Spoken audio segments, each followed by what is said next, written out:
Wyatt Earp, brave, courageous, and bold. Long live his fame, and long live his glory, and long may his story be told.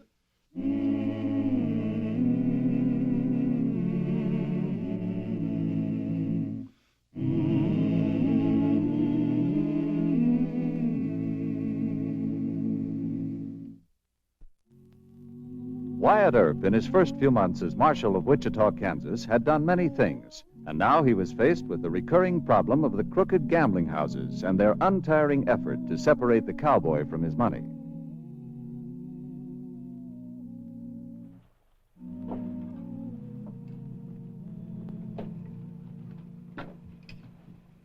Reloading cartridges? Mm-hmm. City gives you all the factory loads you asked for. They don't have this new type bullet. It's made of copper? Copper jacketed. What's the idea, Marshal? Well, they're a lot more accurate than the lead kind. They don't smash a man up so bad. That's the whole idea of a 45. Smash a man up and drop him in his tracks, ain't it? Well, it's not my idea. All I want to do is discourage him from shooting. These will do it. Mr. Marshal Earp, Yes, sir? is it true what they say, that you're a darn Yankee? Well, who says that? Mr. Billy Joe Mahundra told me. Billy Joe's in bad trouble. I don't suppose you'd help a Southern boy. Are you poking fun at me? Mr. Leggett, would you please go check the jail? Yes, Marshal. I'd help a Southern boy just as soon as I'd help anybody else, man. Please sit down. Thank you. Now, what's your problem? My name is Miss Melinda Carey, and I work at the Palace on Main Street. Dave Bennett's saloon, huh? What do you do there? The boys like me, and when they gamble, they give me part of their winnings for my hope chest. In other words, you're a shill, huh? I am not. I'm a hostess. What I want to talk to you about. Well, let's not discuss it here. We'll go over to my office.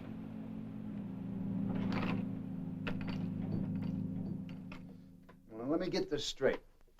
You say that Billy Joe sold $8,500 worth of cattle, and then he lost all of that gambling at the Palace. Is that right? In a crooked game. And most of that money didn't belong to Billy Joe? No, sir. Most to his family. Now Billy Joe says he can't go home in such a disgrace.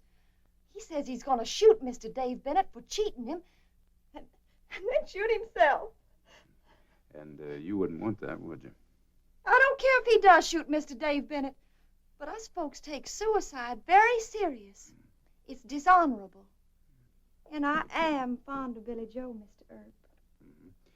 Well, wasn't it you that shilled Billy Joe into that crooked game? No, sir. I warned him against it. I don't shield Southern boys.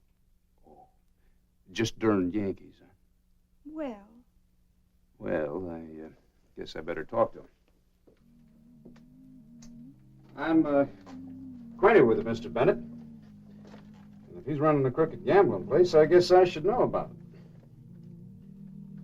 Now, where can I find Billy Joe? he's got a room at the Texas Hotel. You better hurry before he... Now, don't worry about it. I'll take care of it. Come on.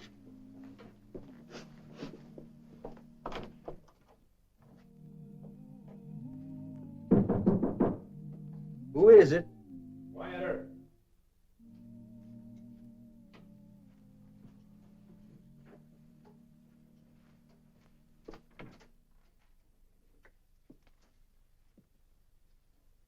You Mr. Billy Joe Mahundra? Yes, sir. Miss Melinda tells me you had a little money trouble down at the Palace Saloon, and she doesn't think you had a gun, Mr. Bennett. Well, why would you care? Because you might botch up the job and get yourself all hurt. Just one less Southerner. You'd be mighty pleased. Well, I'll tell you, Mr. O'Mahundra, you're just about the age of my younger brother, Morgan.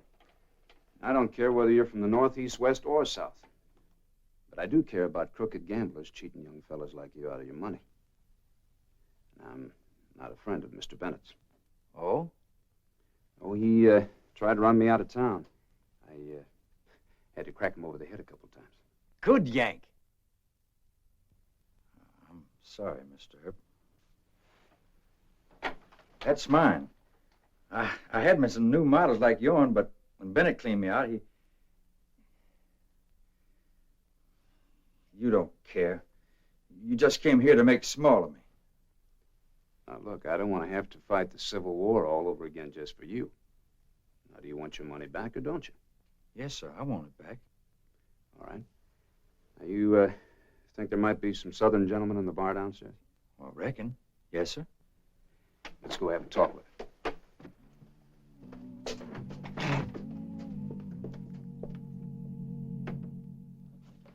Thank you, Joe.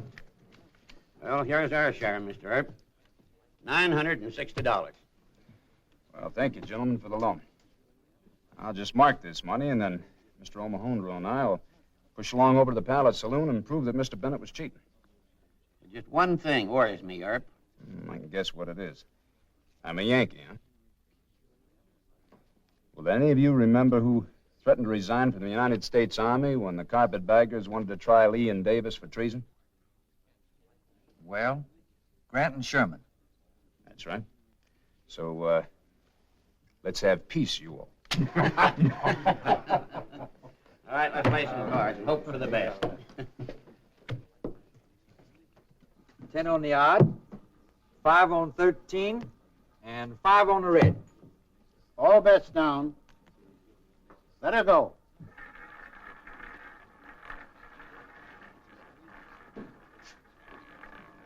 $22 black. Even. Mr. Bennett. It's an old trick. This brake stops the wheel. It's hooked up to a push button on the floor. What's the trouble, Earp? You want to explain this here or in your office? Explain? Are you suggesting I'm that not I run- suggesting. I'm telling. Leave it alone. Put it on the table. I want your cash box. Give it to him.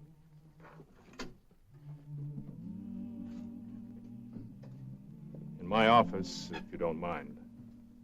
All right.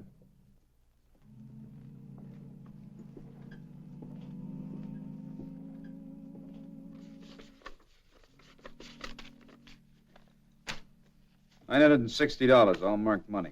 All right, Mr. Bennett, I want $8,500 more. You and the kid frame me. Now get the money.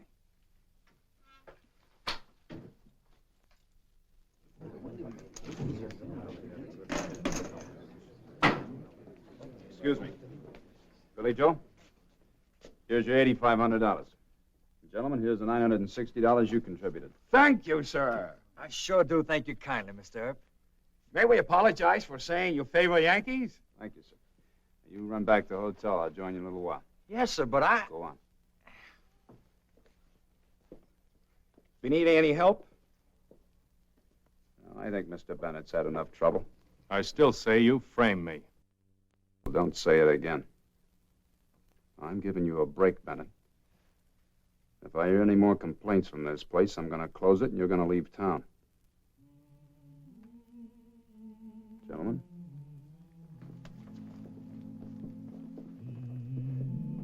Who tipped Earp off? One of the shill girls? None of them would do that. Let me see who was shilling the kid. Give me the chip box. What was the name of the Southern girl? Melinda. The yellow chips belonged to Melinda, and Billy Joe was playing with yellow chips. I'll check on Melinda.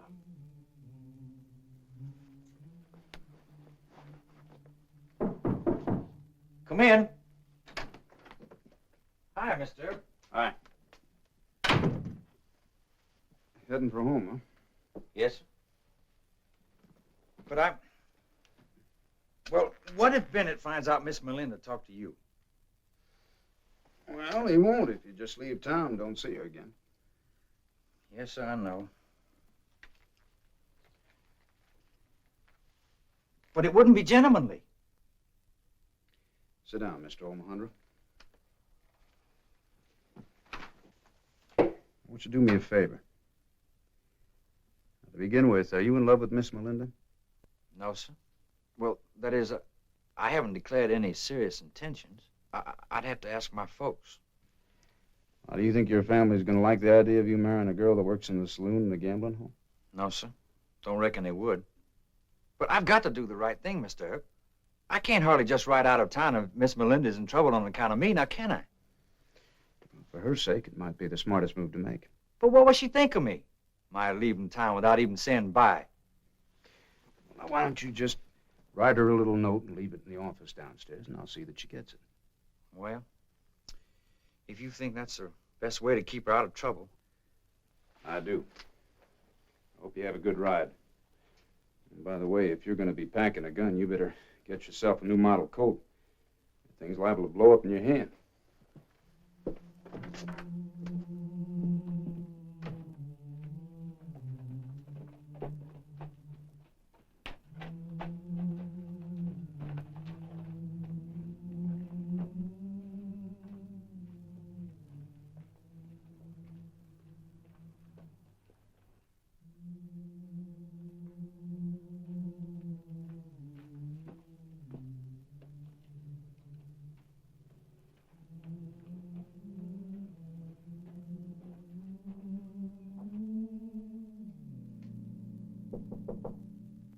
Who is it?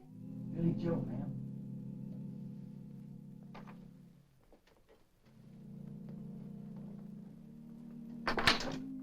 You shouldn't. It's compromising. I know, Miss Melinda. But I just couldn't leave town without thanking you personally. Well, you are very sweet. I was just reading your note. Mr. Earp gave it to me not 10 minutes ago. Yes, ma'am. I broke a promise. Sure hope you won't tell Mr. Earp I came here. Of course not. He doesn't understand us folks from the South. I bought me some new guns, Colt 45s. If you feel you're in any danger, I'll... Danger? You talk like Mr. Earp. Under no circumstances should you admit to Dave Bennett that you tipped me off. Oh, dear. You men, guns and danger and solemn faces. How come you're so brave? Fiddlesticks. Mr. Dave Bennett is a Yankee crook and a coward. Would any Southern man let Mr. Earp pull his roulette table to pieces and call him a cheat in public? I declare, honey, you do try a girl's patience. Talking of gunfighting and doing away with yourself. And...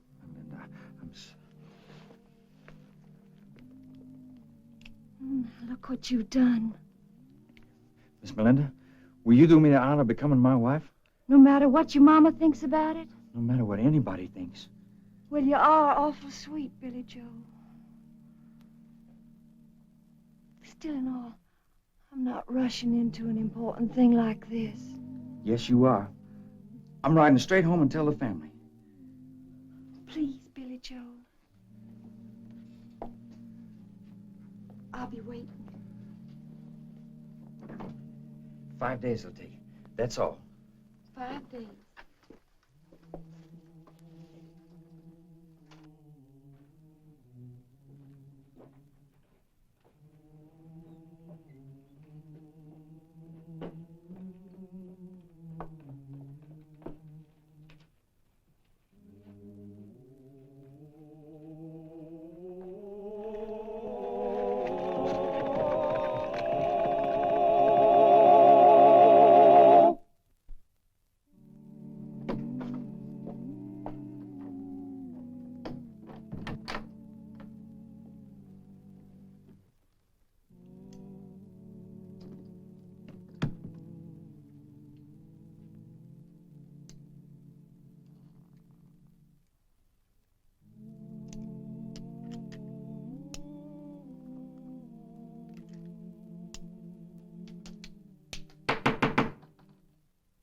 Who is it? Dave Bennett. Go away. It wouldn't sound good if I had to kick this door in. I'll let you in.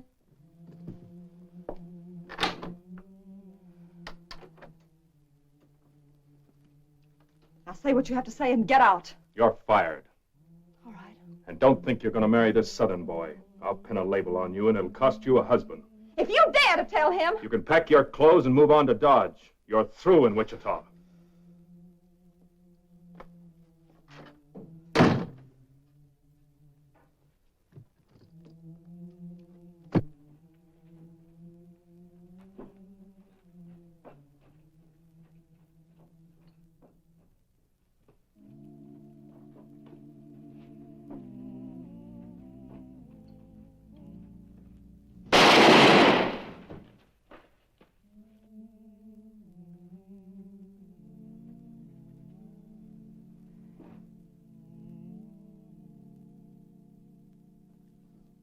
I've been hunting a good cadaver to send to the medical school for weeks and weeks, so what do you keep bringing me?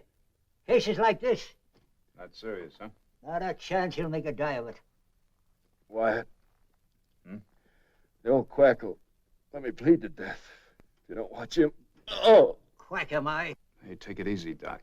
Tin-horn, cold-decking gambler like him, and he's talking about quacks. Hey. I think he fainted. Good. Keep his mouth shut. Helps relax the deltoid muscles. Hey, the dang bullet went all the way through and lodged against the left clavicle. We'll have to turn him over on his back.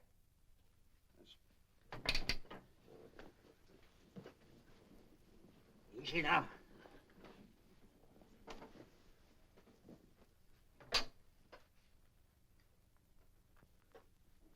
No. It bounced off the clavicle and is lodged right under the skin. You see the lump? You gonna take it out? I don't know.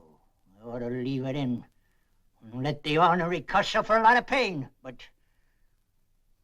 I'm a doctor.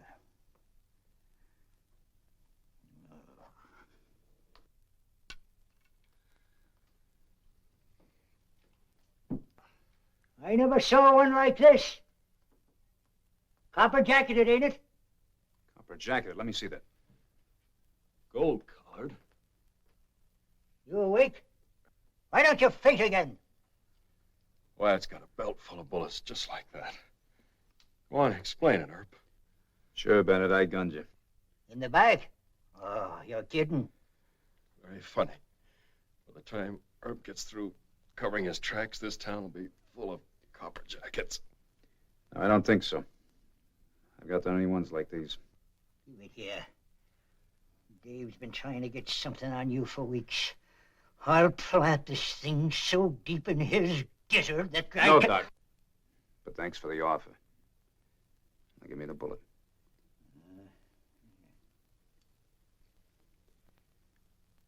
You gonna accuse me of gunning you? Just as soon as I can get to the courtroom.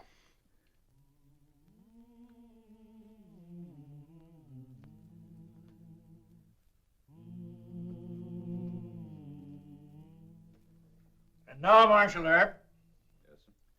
there's just one point in this affair which we don't seem to have covered. Where were you at about 2 a.m. the night of the shooting? Well, I was just turning into the alley, making my regular rounds. And how far were you from the rear of Mr. Bennett's establishment when this shot was fired? About 40 yards, I'd say. You didn't see the shot fired or who fired it? I heard the shot, sir, but I didn't see who fired it. There wasn't anybody in the alley at the time except Mr. Bennett. I saw him stagger and fall, and I ran over to him. Oh, one moment. Did Mr. Bennett say anything that would lead you to believe he knew who his assailant was? No, Your Honor. Mr. Bennett has made a grave charge against you, Marshal Earp. The evidence is entirely circumstantial, but the court has no choice but to relieve you of your duties pending a full inquiry. Court is adjourned.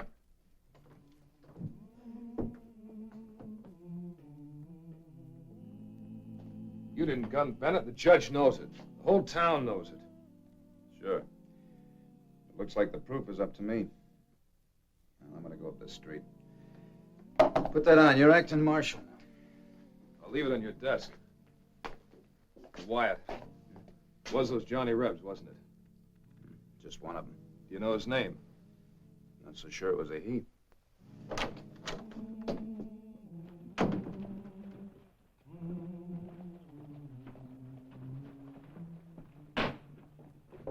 Why, it's Mr. Earp. Leaving town? No. Just want to have a little talk with Miss Melinda. A private talk. Tell him you're not talking. You've got no star. You're just a plain citizen now. I said in private. Let's not lose our temper, Mr. Marshal. Wait on the platform, boys. No. You get far away from me and stay away.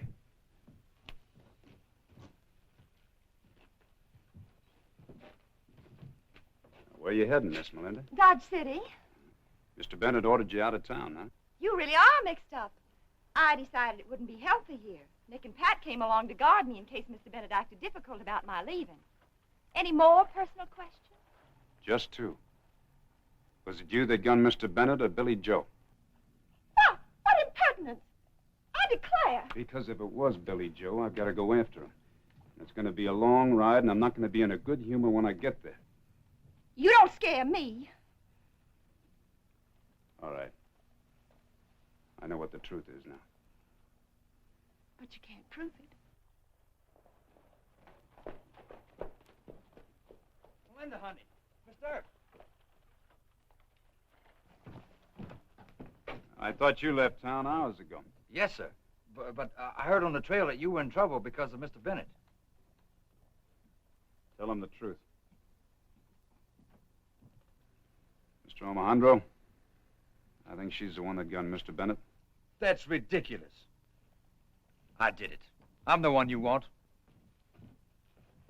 I don't want either one of you. Mr. Earp, why are you sore, sir? I can clear your good name. I'll confess and they'll put you back in office. You go tell the judge that. Yes, sir. Thank you, sir. I will. Did you really shoot Mr. Dave Bennett, Billy Joe? Well, I'm right proud of you. Why on earth would the marshal think it was me? Mr. Earp is a Yankee with no respect for a woman's honor. Don't confess it, Billy Joe. He's not worth it. Get on your horse and ride away. No, honey. Us folks pays our debts of money or gratitude. You are awful sweet, Billy Joe. Judge, Your Honor, Squire, Sire, I was so plumb provoked at that fella, Judge. Well, I reckon I just lost my head. One point, though, I did ask Mr. Bennett to turn around and shoot it out fair and square, but he kept on running and I shot him. I see. Mr. Leggett, did you send for Marshal Earp? Yes, Your Honor. About 15 minutes ago. He should be here any second. Mr. Omohundro, Yes, sir? how old are you? 21 years, 3 months, and 8 days, sir. Assault with a deadly weapon and intent to kill. Of course, you did own up to it, and, Oh, Marshal Earp, this young man has made a full confession. That clears you, and the court here and now removes you from suspension. There's your badge, Marshal. Well, I'm sorry, Judge, but I don't think Billy Joe did it. How's that? No, sir. I think he's lying to protect a girl. Mr. Earp, I must ask you to be a gentleman and You can't come in here, I ma'am. can, too, come in here. I'm not scared of Yankee judges and marshals. You take your hands off me. Leave her go, Sam. I thank you kindly, Mr. Marshal Earp. Melinda, what on earth are Hush you... up, Billy Joe. You the judge? Yes. I did it. This is the weapon I used, and I'm not letting this sweet boy suffer for something I did. It's still got the empty shell and 2 of Mr. Earp's gold-colored bullets. I stole them from this desk yesterday because I didn't have any. A lady can't properly buy cartridges. Melinda, please. Order. Don't... These belong to you? Yep.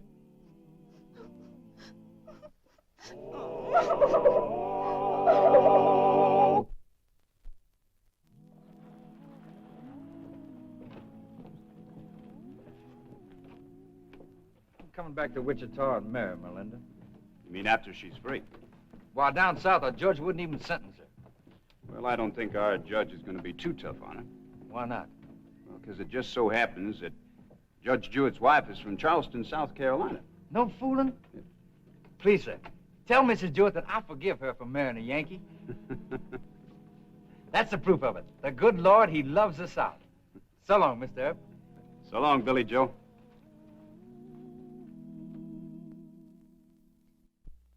Well, he cleaned up the country, the old Wild West country. He made law and order prevail. And none can deny it, the legend of Wyatt forever will live on the trail. Oh, Wyatt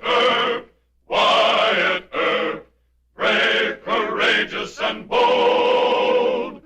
Long live his fame, and long live his glory, and long may his story be told. Long may his story be told.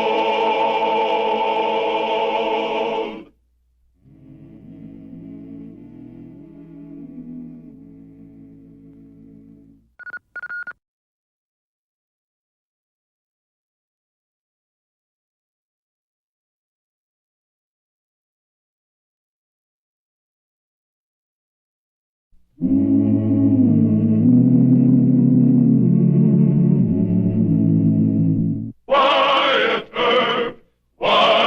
Earp, brave, courageous, and bold. Long live his fame, and long live his glory, and long may his story be told.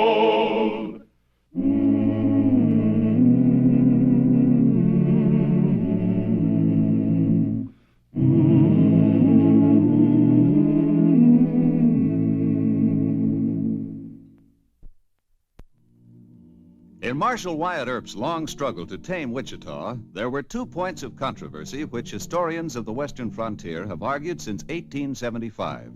Was Marshal Earp justified in using the famous City Ordinance Number 27 to close crooked gambling joints and rowdy dance halls? And why did he permit Ben Thompson, a notorious gunfighter and killer, to operate a gambling game in Wichita while Marshal Earp's stormy cleanup campaign was raging to a murderous pitch of tensions and hatreds? Come on, bring him out of there. Go on, there's plenty of bars up the street. You guys go that way and get on down. Is that all of them? That's the last one of them, Mr. Unsanitary, you call it. I washed my glasses as clean as any place in this town.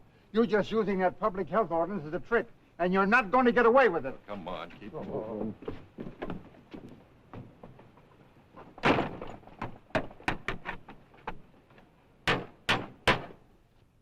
That's a great idea, Wyatt. You're going to have all of Douglas Avenue hating you. That's Judge Jewett's idea. See, when the saloon owners get too slick for me to prove crooked gambling, why, he's ordered me to proceed under Ordinance 27. It'll be a lot quicker. Can you use it against dance halls? Yeah, got to close one up the street. The Dreamland joint? Uh-huh. They've been importing immigrant girls and paying them almost no wages. Oh, but don't print that in your newspaper. They're kind of scared to testify. I understand. The Orient Saloon and the Dreamland Dance Hall were closed today as unsanitary by Marshal Earp. I was ordered to take this action by Dr. Andrew Fabrique, City Health Officer. Howdy, Marshal. Oh, hi, Mr. Finley. I wasn't sure you'd remember me. Well, I've looked at you over a gun sight once or twice. Mr. Murdoch, this is Jack Finley, friend of Ben Thompson. Oh, yes. Ben Thompson? How is Ben these days? Feels fine, thanks. Oh, Marshal, I know you and Ben had several run-ins over at Ellsworth, but he don't bear you no grudge. And if you... Why should he? Well, what I wanted to ask you is, how do you feel about Ben? You saw it, Ben? No. Well, will it be all right if he comes into Wichita? Sure. As long as he stays out of trouble. I mean, what Ben wants to know is he wants to buy into a game here. That's no business of mine as long as he runs it honest. Oh, Ben knows that, and he'll run straight as a strip. Is it all right if I tell him you said? Thank you, Mr. Earp. Thank you very much. I'll tell Ben. Oh, he'll sure be mighty pleased.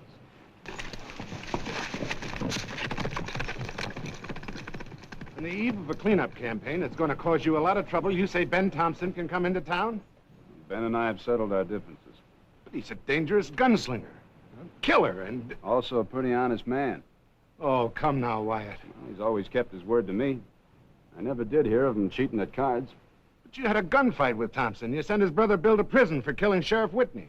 Now, look, Mr. Murdoch, a man in my line of business, well, he's got to let his old quarrels die. To be strictly honest about it, I always did like Ben Thompson.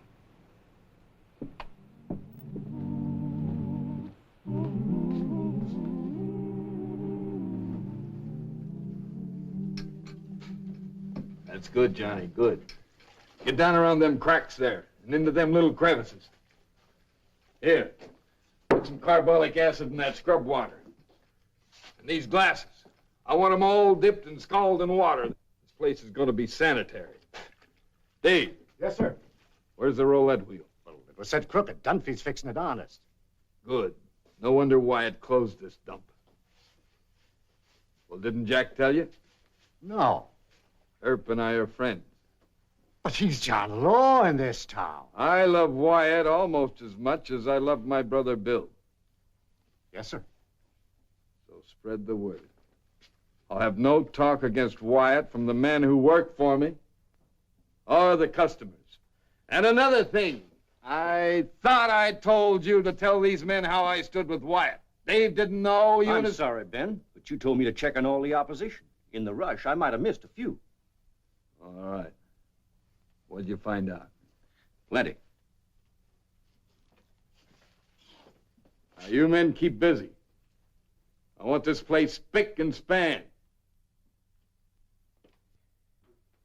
And I never listened to such mean talk. Wyatt's going to have a small war on his hands. Ain't nobody likes that ordinance number 27. Anyway, who can run a clean place in a town like Wichita that's all dusty and muddy? It just don't make sense. Does to me. I told Wyatt he couldn't make that gun-checking law stick up in Ellsworth. But I was wrong. And if he says this town's going to be sanitary, he'll make it stick.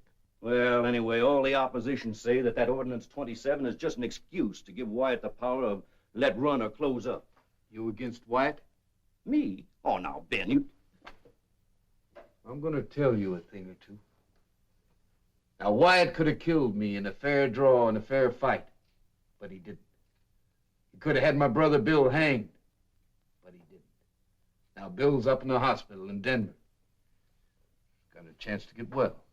Well, you should have told us about that before, Ben. I don't spill things until it's necessary. But when I'm loyal to a man, I go all the way. Sure, Ben, sure.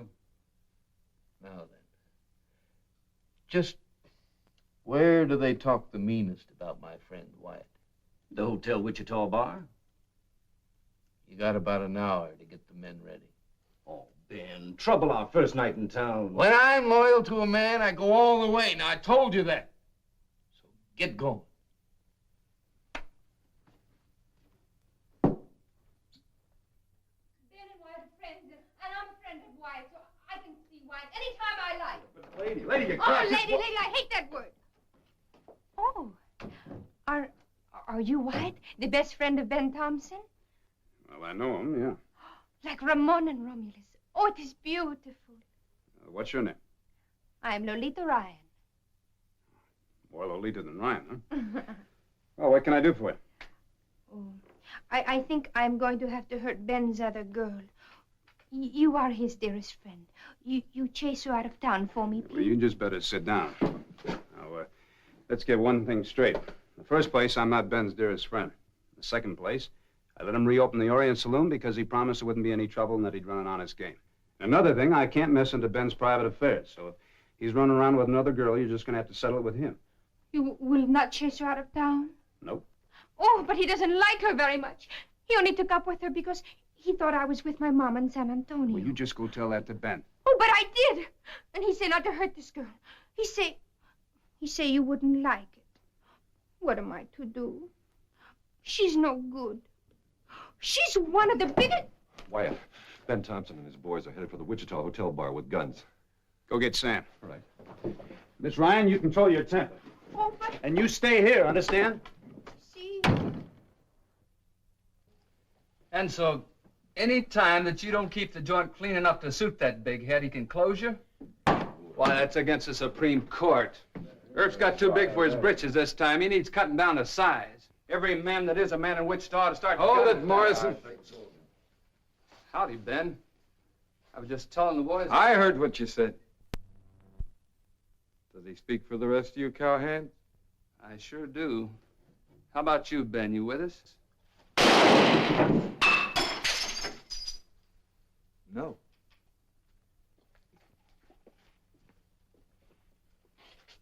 Now, any man that speaks against Wyatt Earp speaks against me. And I'm closing this place. It ain't sanitary. So everybody out. Come on. Oh. They was cooking up some devilment, so I'm closing the place. It ain't sanitary. Look, Ben, when there's any closing to do, I'll do it. Now, you and Finley and the rest of the boys know you're not supposed to be wearing guns. We under arrest? All right, what? Anything you say. The rest of you go on back to your drinking.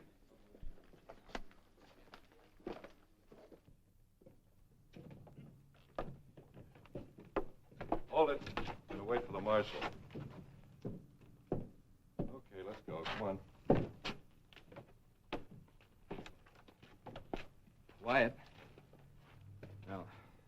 don't aim to criticize, but I think you're being a mite overconfident about this sanitary business. There's trouble cooking. Yeah, well, you better take care of your own trouble. What do you mean? A girl by the name of Lolita Ryan came to see me. Lolita, she shouldn't come around bothering you. Yeah, well, she did. She threatened one of your other girls. Carolyn or Millie? She didn't say. You better calm her down. All right. I sure will, wife. And another thing, you and I are friendly. All right, that's fine, but well, we can't act too friendly, and people might misunderstand it. I know. You're the law, and I'm Ben Thompson. We'll keep it that way. But Wyatt, I didn't shoot nobody back there or take that saloon apart. All I did was try to be real nice. And another thing, about that judge in the morning. Don't you worry none. If it's going to embarrass you, I'll just say you and me don't even speak. Just don't say anything. All right? Pay the fines for me and the boys, and I won't even look at you.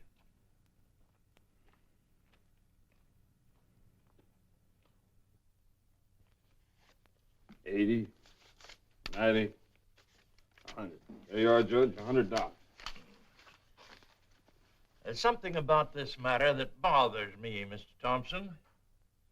I have a note here from the owner of the hotel, Wichita. He says the trouble started because you resented certain remarks against Marshal Earp.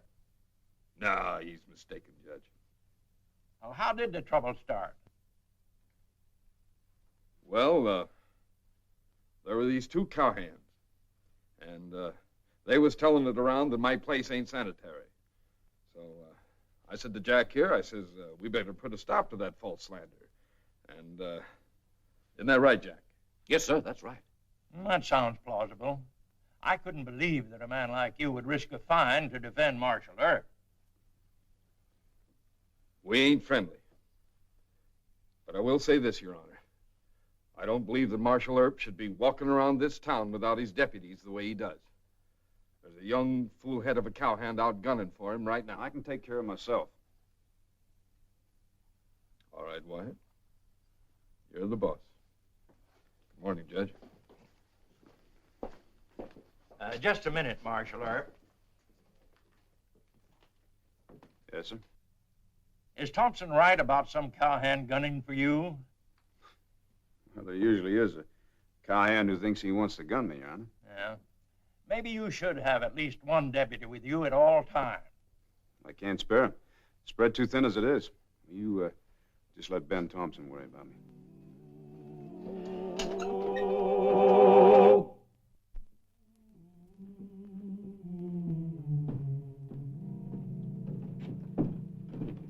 Start where you gun. Go ahead, start, why don't you? Maybe you think I won't shoot, but I will. You closed my brother's place. You put him out of business. And now I'm going to...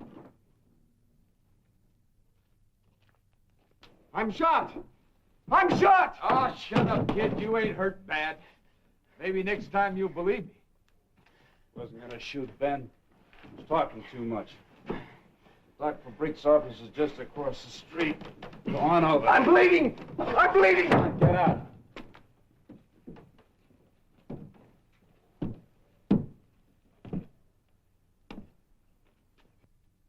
I arrested again? Ben, you're not supposed to pack a gun on the streets. That kid, he was going to plug you. Ben saved your life, Marshal. Look, Doc Fabric is gonna report a gunshot wound. I couldn't let you go if I wanted to. Oh, but Marshal... Shut up, Jack. All right. Let's go see the judge. Where you going? You weren't wearing no gun.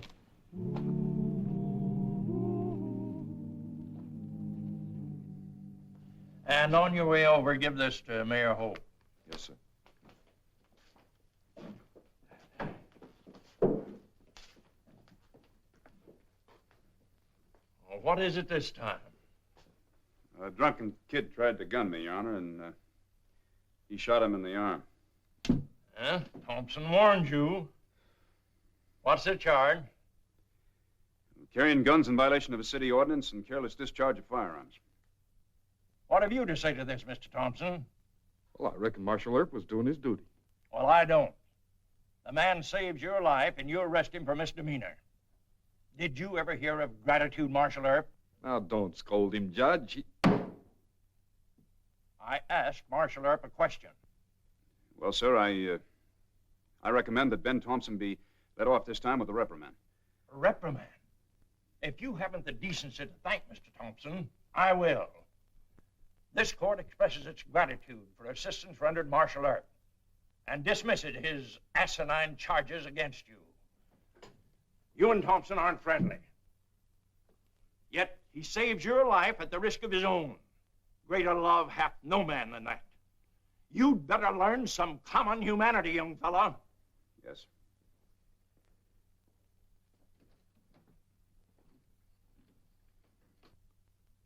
Sure, I'm sorry, Wyatt. You played the hand the way you saw it. Oh, what have you done about this girl, Lolita? Lolita. You know, I plumb forgot about her when I heard that young Jim North was... Well, that's all over now. You just take care of that girl. Yes, sir. Right away, Wyatt. Believe me. I'm going over to the hotel, and I want you to send word over to me there that she promised to behave. I'll marry her. Anything. Good. Wait a minute. You can't marry her. You're already married. Lolita don't know that. That's bigamy. Don't get sore. Well, I'm not sore. It's just that I want you to stop making trouble around here. That's all. Another thing, don't go around saying that you love me like a brother. If you're going to say anything, say that you hate me. Okay, Wyatt?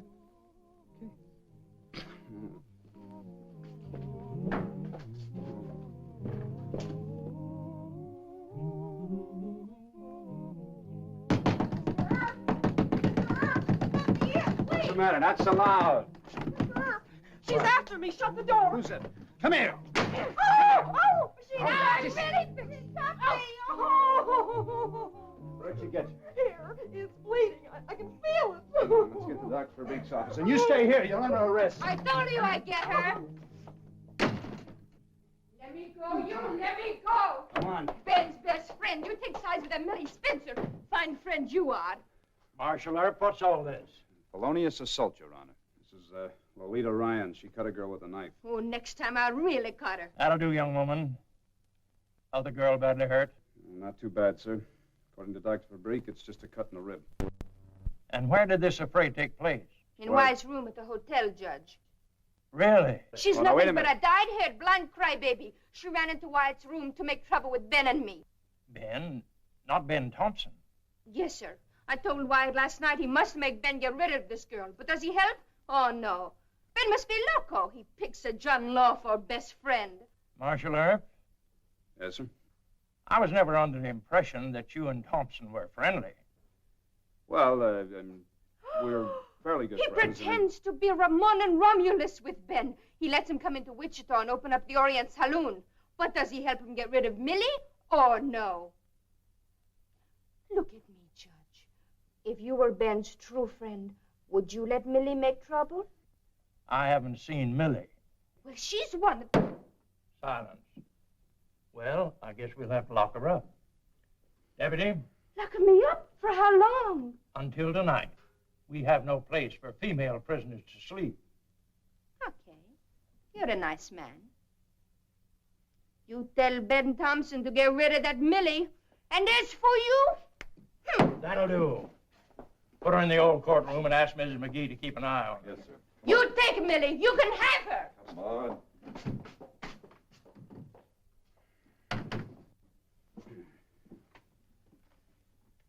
I can make a fair guess as to what happened.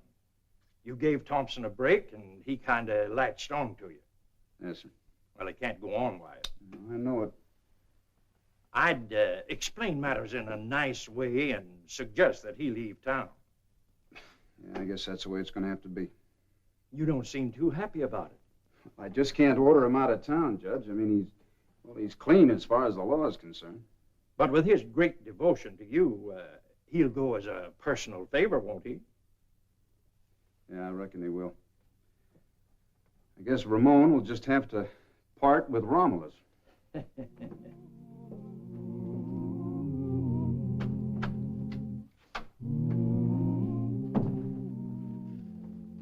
Wyatt's outside. Said he's got to talk to you. Did he look sore? He didn't look too happy. That Lolita. She ought to be pistol whipped. What am I going to tell Wyatt? Well, tell him I'm here. I don't hide from my friends. Oh, look, Ben, lie to him just once.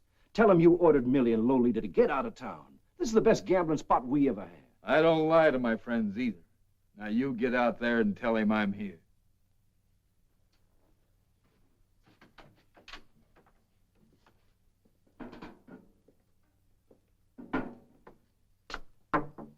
Door is open. I suppose you heard what Lolita did to Millie, huh?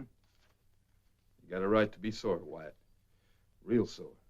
Being sore ain't the point. The point is it's liable to keep on happening. You want me to leave? It'd be a big favor. You just think it would. I know it would. Sit down. Wyatt, tomorrow's Sunday. There's no rush. That ain't what I mean. You plan to go to church in the morning or in the evening? I don't know. Why? You aim to go at all? Yeah. Where are your guns? I don't wear my guns to church. Well, wear them tomorrow and watch behind every bush and tree. Look, Wyatt, I'm leveling with you. That dance hall crowd has brought in 2 men to bushwhack you. Oh, that's just talk, Ben. No, it ain't just talk. Now, that's what you said when I told you about that North kid gunning for you, too. And I saved your skin that time, but you're too big-headed to admit it. You're big-headed and you're stubborn. And you got some fool idea that you can handle everything all by yourself. I've done all right so far. So far. And you're good with a gun, sure, but you can't take on all of Douglas Avenue all by yourself. And these men tomorrow, they ain't gonna give you a chance for a stand-up gunfight. They're gonna cut you down as you walk on your way to church. Now, can't you get that through your thick skull? Would you mind leaving on Monday? All right. All right. I'll leave Monday, and you go right ahead and get your inside shot out, and I won't give a hoot. I won't even send no flowers. Well, now you begin to sound like the old Ben Thompson I used to know. I ain't your friend, and I never was. Good. So long, Ben. Goodbye. And have a nice long sleep on Boot Hill.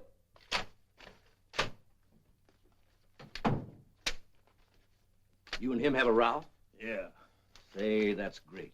He tried to order us out of town? That chance he's got of making it stick, he'll be dead tomorrow. And I can stop it, too. But I won't. I'm not even gonna lift my little finger. Let him die.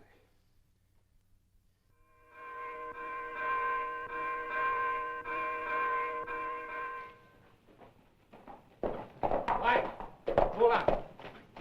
Oh, good morning, Mr. Murdoch. I see you've been working late again, huh? I just heard a wild sort of a rumor, but it worried me. The bushwhacker talk, huh? Yeah.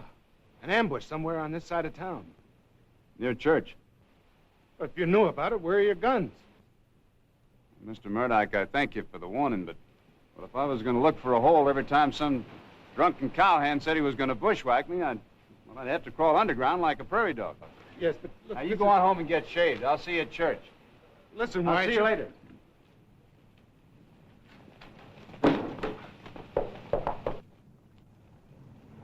What if he wears his guns? It won't do him any good if he does wear them. Get set. Here he comes.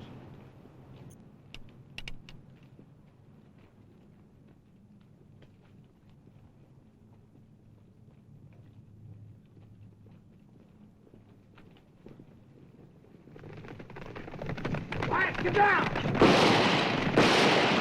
Get up!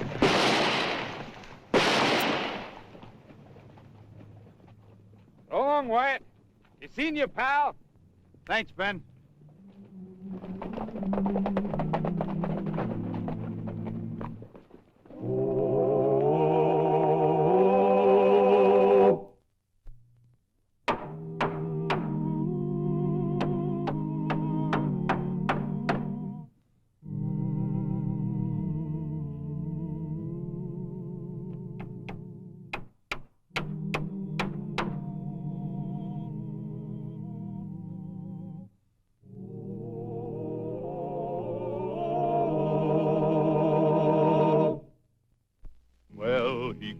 Up the country, the old Wild West country, he made law and order prevail.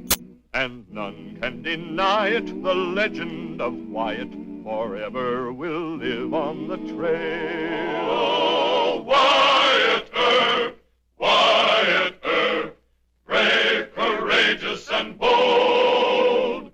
Long live his fame, and long live his glory, and long may his story be told. Long may his story be told.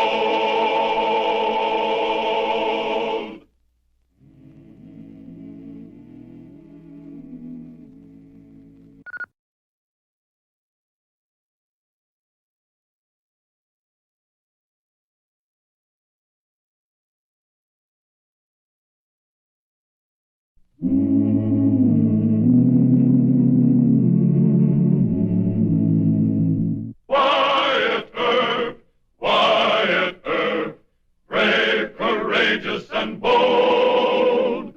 Long live his fame, and long live his glory, and long may his story be told.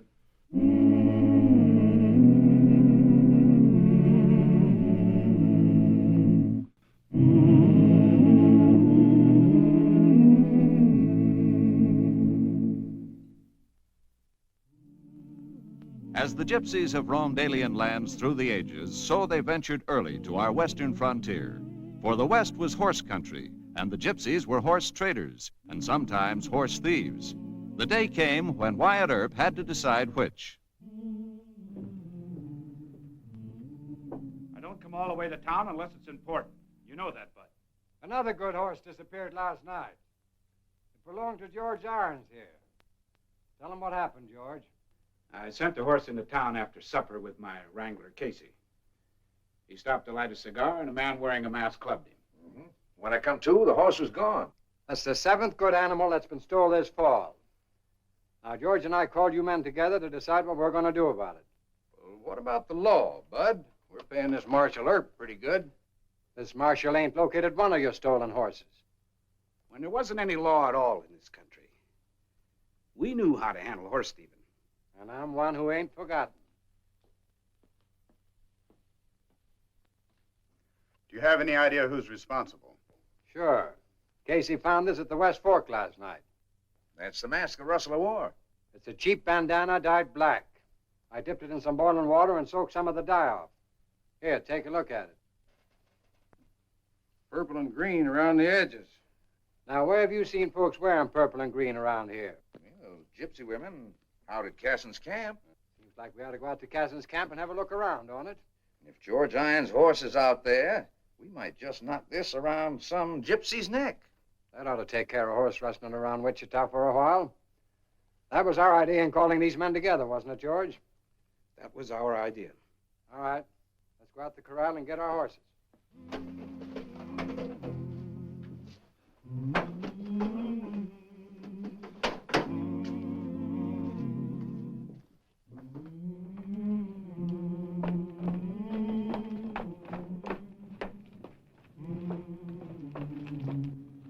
Morning, Mr. Irons, Mr. Creel. Morning, boys. Morning, Marshal. You riding out somewhere? Is that any of your business, Herb? I hope it isn't. Well, it ain't, so get off my corral gate. Now, look, I know where you're headed and why you're headed there. I'm going to ask you to cool off and think it over. You aiming to stop us? Yep.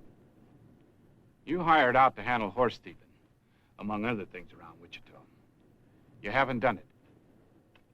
So? So, maybe we can handle it better. Like stringing up a gypsy?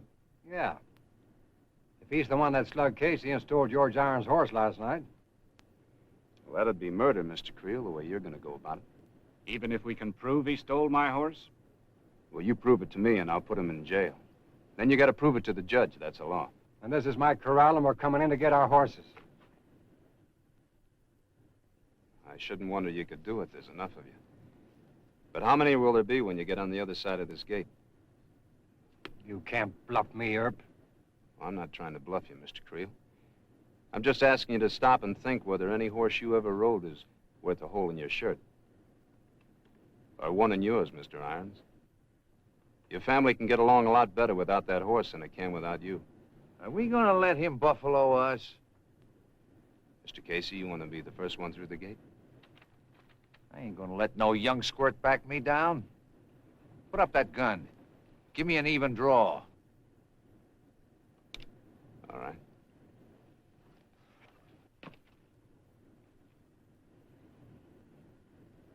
Go ahead.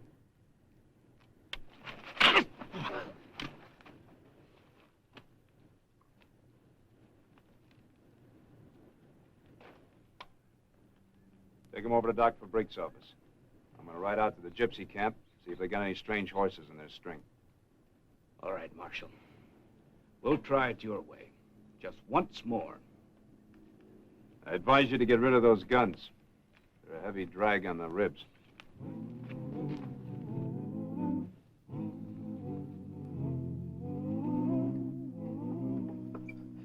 Garçon.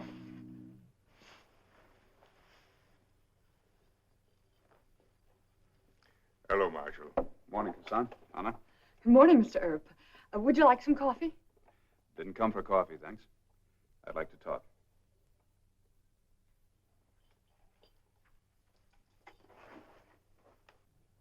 It's not very much like the old buffalo hunting days, is it? Not much. I see married life kind of settles a man. Did you come here to talk to me about married life? No. As a matter of fact, I'm in a little trouble. I hope I can help you, as you have often helped me. I think you can. How? Well, by answering some questions. Another horse was stolen last night. Right in the edge of town. I know. A roan off of George Cheyenne's ranch. How do you know about it? We have ways of knowing things. There is no roan horse on this ranch. You can look around if you like. No, I've already looked. Hassan, what do you know about these wagon families living on your land? You know I don't discuss the affairs of my people. No, they're not really your people. Since you married a wife from Ohio and homesteaded this land, you haven't been riding with the wagons. I respect the customs. Well, we've got an old custom in this part of the country for horse stealing called hanging. I don't respect it.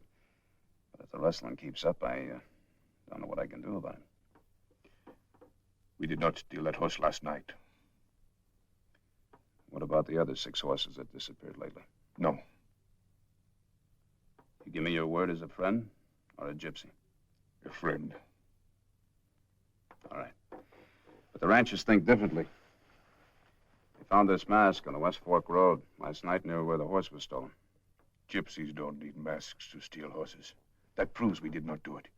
It's an old trick, Marshal. Someone trying to throw suspicion on us. Suspicion in my eye. They can use this as evidence against you. Well, you'd have had a gang of visitors carrying guns and ropes if I hadn't stopped them.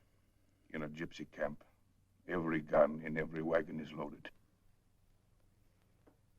Hassan, whether you're my friend or not, you don't want to pitch battle against the ranchers. They'd kill half your people. I thank you for preventing it. Look, will you help me find out what's happening to these horses? No, I don't dare. I'll back you up. I'll make you my special deputy. Don't you understand? The law is an enemy that hounded the gypsies in every land. I cannot work with the law. It is forbidden. You mean your own people would dry gulch you? Take your choice.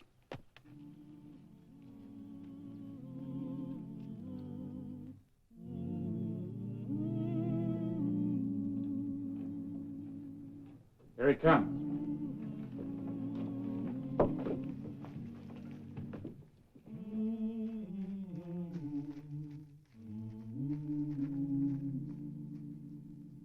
All right, Marshal, did you turn up my horse? Casson said he didn't steal any horses. We know all about you and Casson, Earp. He's an honest man. You back to gypsies and we go on losing horses. Is that it? No. But since we don't know where to go to find the rustlers, maybe we can bring the rustlers to us. Try staking out a couple of good animals. Decoys, eh? That's right. Close by town where I can keep my eye on them. Might work. Nothing else has. Mr. Irons, will you lend me a couple of your horses for the job? Why 2 and why mine? Because you raise the best stock in Kansas and because we got to stake out something the rustlers can't resist stealing. And the marshal's office is going to be watching them? Yep. Then you better use somebody else's horses. Hold it. I don't think you meant that, did you? I don't think you meant that I'm in on any deal that might lose you your horses. I don't recall saying you were in on it, Herb. But I do know valuable stock's been disappearing, right under your nose. Make you feel any better if I appoint you special deputy for the job? I've got a ranch to run, Herb. What about your wrangler, Casey? He's been with you for over 9 years. You ought to trust him. Casey, you heard the marshal's proposition. Want to work with him a couple of days? Sure, why not? Make it a crack at whoever slugged me. All right. Now, it's to your men's interest to keep this quiet. So keep it among yourselves. All right.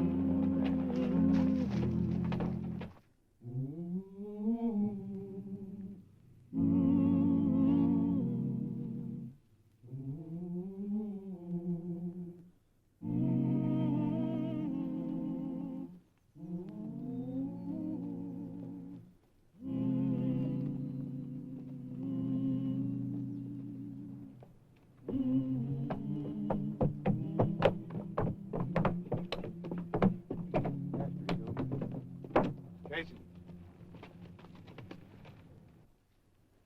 See anything on the road in? Yeah, jackrabbits.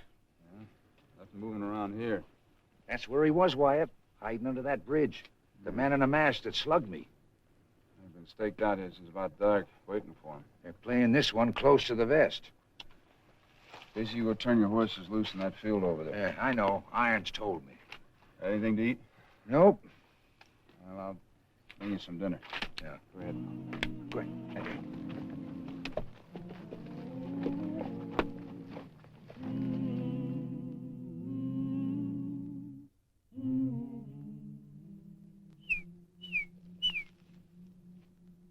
Bud Creel. Come on in. Any sign of him? Nope. The Dutchman wants you in town, Herb. Some cowhands that get included in this place. You want to watch with Casey? I don't need nobody. I'll watch till my night stage goes out, just after midnight. I'll be by later, Casey.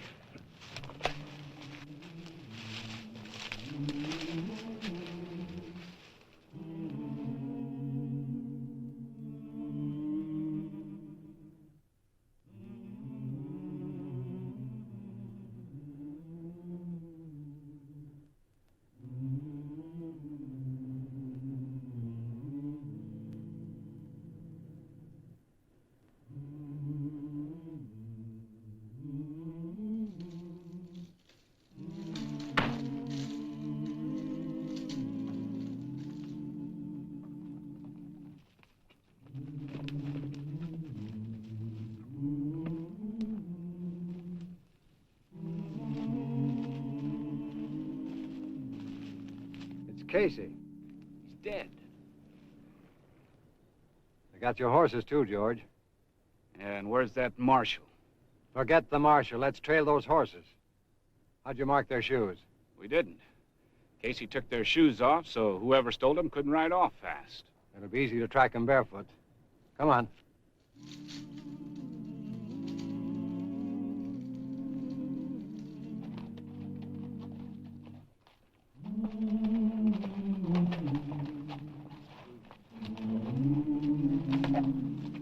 Look at those tracks. They had them tied out here. Look at these. They'd ride into Casson's camp. But there he is, the roan. Right out in the open. Why, those gypsies... Take it easy, George.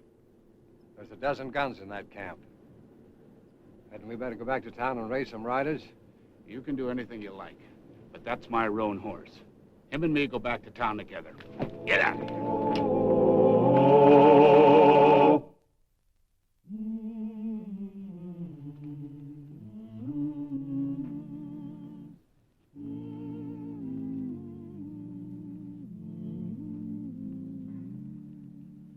Don't go near that horse.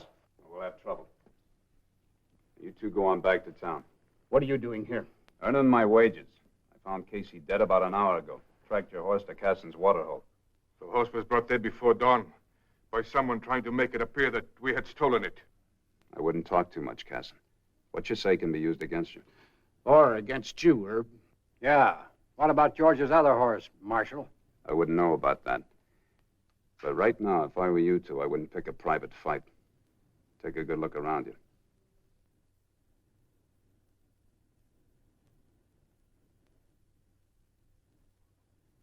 Do they think they can take my horse? Hold it!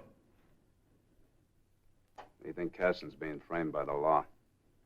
Casson, tell your people that I'm not going to frame you, that I'm your friend. And tell them if they gun us, half of Wichita will be out here on a run. Or shoot them like sheep. Burn their wagons. Shut up, Creel. Casson, tell your people that you're going into town as my prisoner because I promised you justice. Tell them they've got to back my play. Because with that horse being found in your camp, if you don't go in town with me, I can't keep you from a lynching. Vayate con los paros. Vámonos las pistolas. Grigora!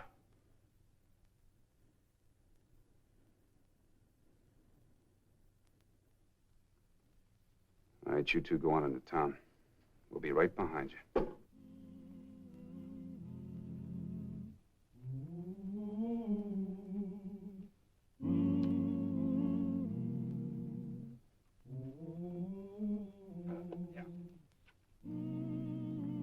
Get your things. Casson, trust me, it's the only way.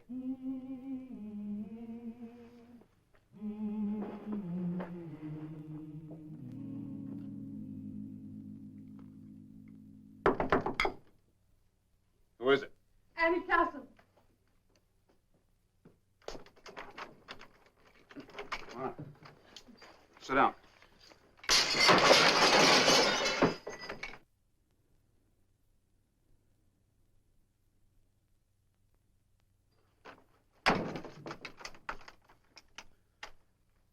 Took a big chance coming here tonight. Gypsies aren't too popular. I thought the town was asleep. I was not going to be sleeping on this one. Oh, no, I'm sorry. I can't let you see Casson. Oh, I understand. I had to bring him his supper. He'll only eat gypsy food. Yeah, I know. I told him if he'd just starved to death, it might save us a lot of trouble. Why, this isn't a joke, Mr. Earp. I came here for something else. I had to warn you. About what? Some of the ranchers are planning to break into jail and take Casson. You know that? How? I can't tell you. Well, how can I believe you? When a gypsy woman reads the ranch wise fortunes, she learns a lot more than she tells. You've got to stop them, Mr. Earp. On my word, the gypsies didn't steal those horses. Casson is innocent. You're his wife, you'd say that. It's true. You know he's not a horse thief. You're his friend. You can't let them hang him. Now, look, Anna, there's only one of me. There'll be 100 of those jug-crazy cowhands. If they start here, I don't know if I can stop them. The rancher's wife said it might be tonight. The necktie party? I better sleep here in the jail, then. Why, you'd give your life for him, wouldn't you, Mr. Earp? Look, Anna, if you want to save your husband, you better get your people to try and find out who stole those horses. We'll try to find out. And tell them this much for me. They're not doing the law a favor. Casson's their blood. It's him they're helping. Now, you better go on home. Take the alley. I think you'll be all right. I can't go with you. Thank you, Mr. Earp. Good night, Anna.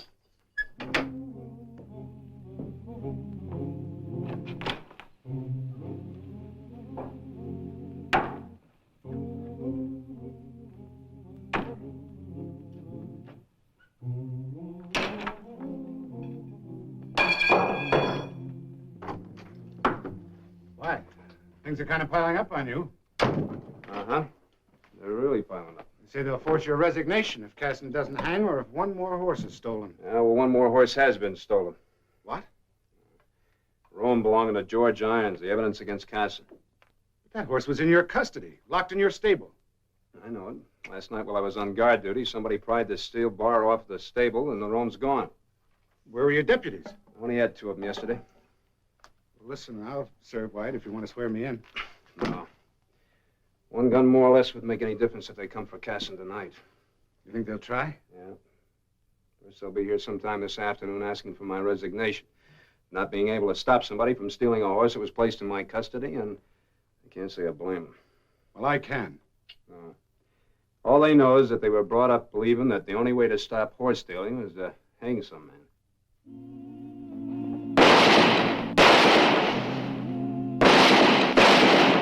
They're breaking windows, trying to decoy me outside. Don't worry, I won't leave the jail. Town can pick up glass off the streets, but not blood.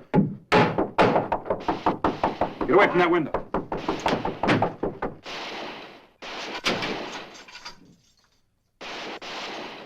Open up! Who's there? It's me, Murdoch.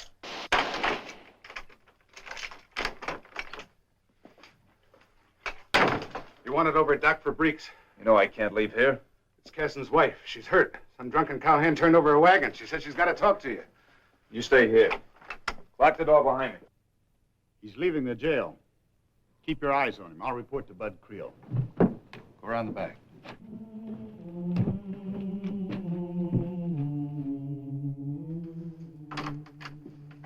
Your men are getting liquored up all over town. We can't hold them much longer, Earp or no Earp. Bud, Earp just left the jail. Which way's he heading? Well, I don't know, but they're watching him on every corner. All your men are waiting for is a signal. Let's give it to them. Marshal went into Doc Fabrique's office and came right out. He's walking down the street and headed this way. Well, boys, I believe Earp's come to his senses, coming down here to make a deal. Jenks, if he steps inside, bolt the door behind him. I'll go out back and lock my stable door. Then we'll have him boxed while the hands go to work on the jail.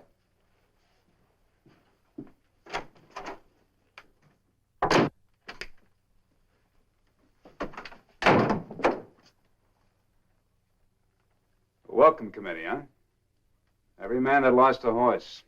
Well, that's good. Except Bud Creel, where's he? Just back in the stable. He'll be right in. Maybe I better talk to him there. Alone. I'd stay out of it if I were you.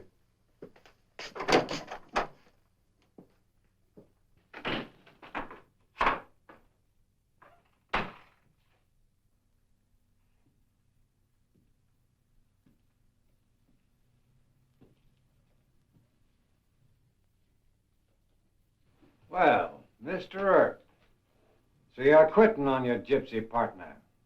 No, not just yet. What'd you come down here for? Resign or make a deal? I came down here to get George Iron's horse. You mean the one someone stole right out of your own stable last night? You stole that horse, Mr. Creel. Me? That's right, you. Only you hadn't had time to run him out of town yet. He's accusing me of rustling those horses. That's right. You hid him out here in this stable until your night stage left. Then your drivers ran him south. That's how all your stock has been disappearing, gentlemen. Right down the open trail on Mr. Creel's stage run.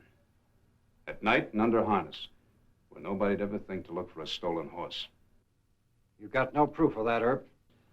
I guess you'll be surprised to know I got it from the gypsies. From the gypsies? That's right.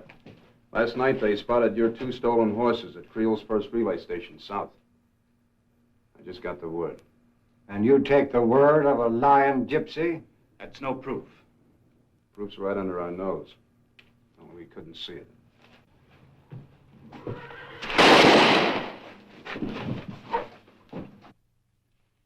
I want to get his gun. There's your roan, Mr. Irons.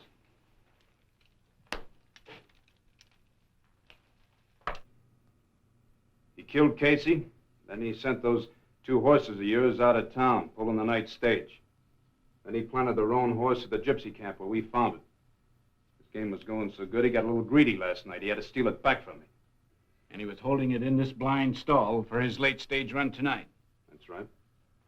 Figured tonight'd be an easy one, with the whole town busy hanging a gypsy. You men, give me a hand. We'll take him over to Doc Fabrique's. And the jail, Mr. Creel. Get in there. What's happened? Got a more important customer. Got to turn you out. You are not quitting on me, are you, Marshal? What about that mob outside? Anna Clergy, Cousin. She's waiting inside. Go on, get in there. Yeah. What about that mob outside, Herb? They're liquored up and they're carrying a rope. You ought to know. You gave it to them. Yeah, listen. They're sure hankering for a horse thief. You're not going to let him come in and get me, are you, Herb? No. That'd still be murder, Mr. Creel. What are you going to do? Guess I'll just have to sleep another night in jail. Good night. Well, he cleaned up the country, the old Wild West country. He made law and order prevail. And none can deny it, the legend of Wyatt forever will live on the trail. Oh, Wyatt Earp, Wyatt Earp, brave, courageous, and bold. Long live his fame, and long live his glory, and long may his story be told. Long may his story be told.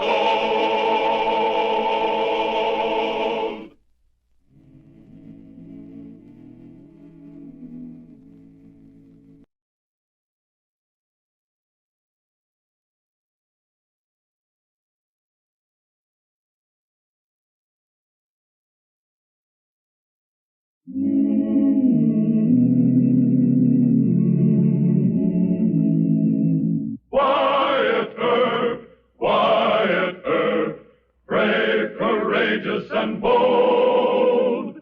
Long live his fame, and long live his glory, and long may his story be told.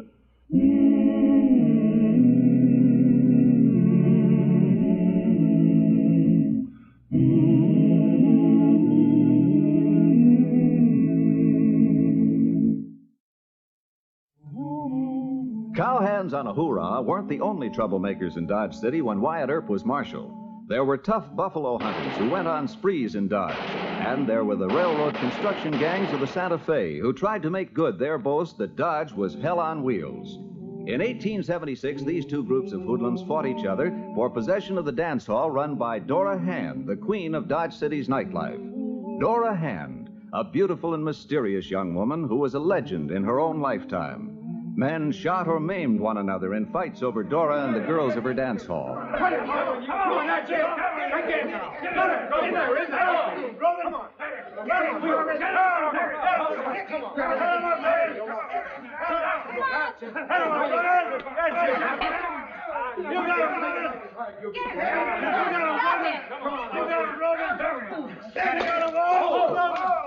Why'd you do that? That was wrong. Stop it. The fight's over. Take it easy. Now, what's all this about? It was just an argument, Marshal. There's no need to arrest them. They'll behave. Take them both to jail, Hal. Come on.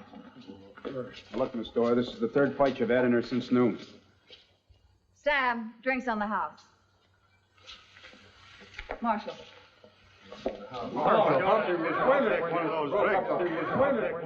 I would have broken it up. The men listened to me.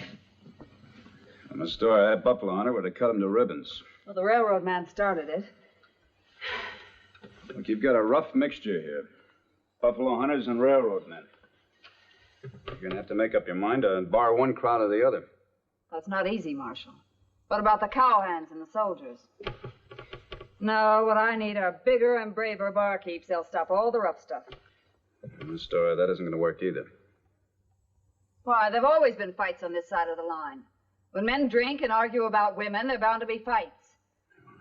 Not with knives and guns, they're not going to fight. What's this leading to, Marshal? You plan to close me. I sure don't want to, Miss Dora, but... Keep out of this. I only want to make a suggestion to Marshal Earp. I'll just say in your report that the hoorah was at my place. That way she won't get mentioned in the papers. No, keep out of it. Mr. Kelly is in one of his gallant moods this evening. I handle my own beefs, Kelly. You hit one of them on the head with a whiskey bottle. Is that ladylike? I told you could never make a lady out of me. What'd you do to Jim? Are you a hypnotist or something? No, ma'am. Earp ain't any friend of mine. Don't try to string me. Earp's got you acting respectable. Councilman Kelly, they call him, the law and order man. Well, this is between us. You can say I'm a public nuisance and close me, I guess. Oh, no. Oh, shut up. Well, what's the verdict, Marshal? Well, Miss Dora, I could sign an extra deputy here for a few days. Yeah, good idea. Oh, it's not a good idea at all. The Buffalo men will say you're siding with the Santa Fe crowd, and the Santa Fe crowd will tell Major Paxton that you're favoring the Buffalo men. Well, what do you suggest? Well, I suggest, why don't you let me talk to all the men? If they know that you're threatening to close me, they'll stop all the rough stuff. All right, ma'am, you're entitled to that chance. Good evening. Thank you, Marshal. Now, Dora. Oh, shut up, Kelly. Earp, wait for me. I want to talk to you.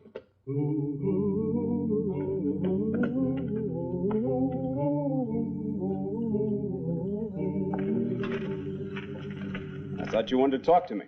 No, I do. But not as a friend, mind you. All right. Don't get any wrong ideas about Miss Dora and me. She considers herself too good to marry a saloon keeper. By George, she's right. Yes, sir.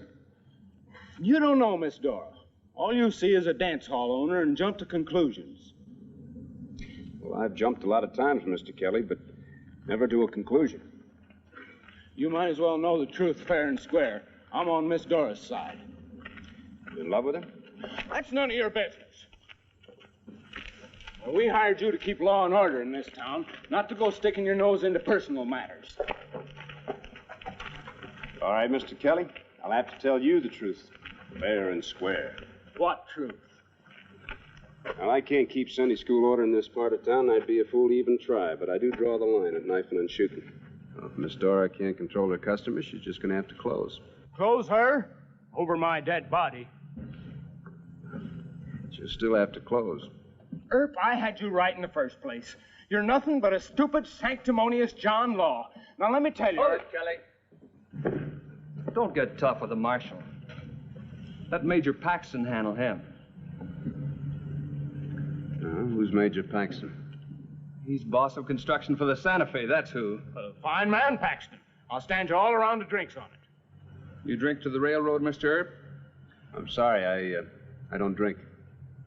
You can also tell Major Paxton I don't handle easy either. Double round of drinks. Free.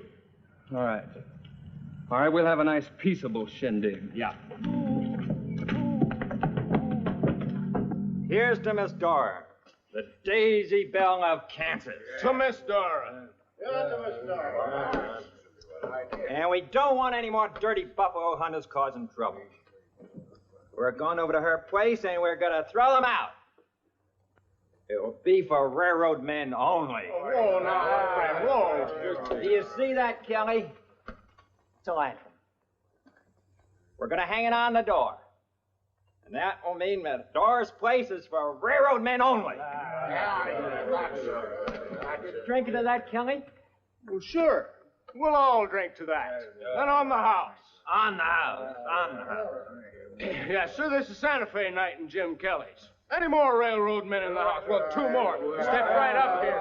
I'm buying you a drink. Belly up. Belly up.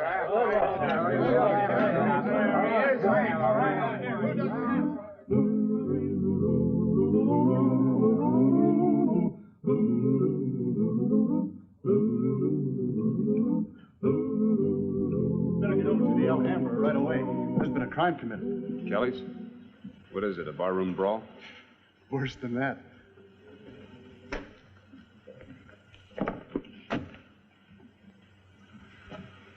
All right, put this one in the back room, too. Easy.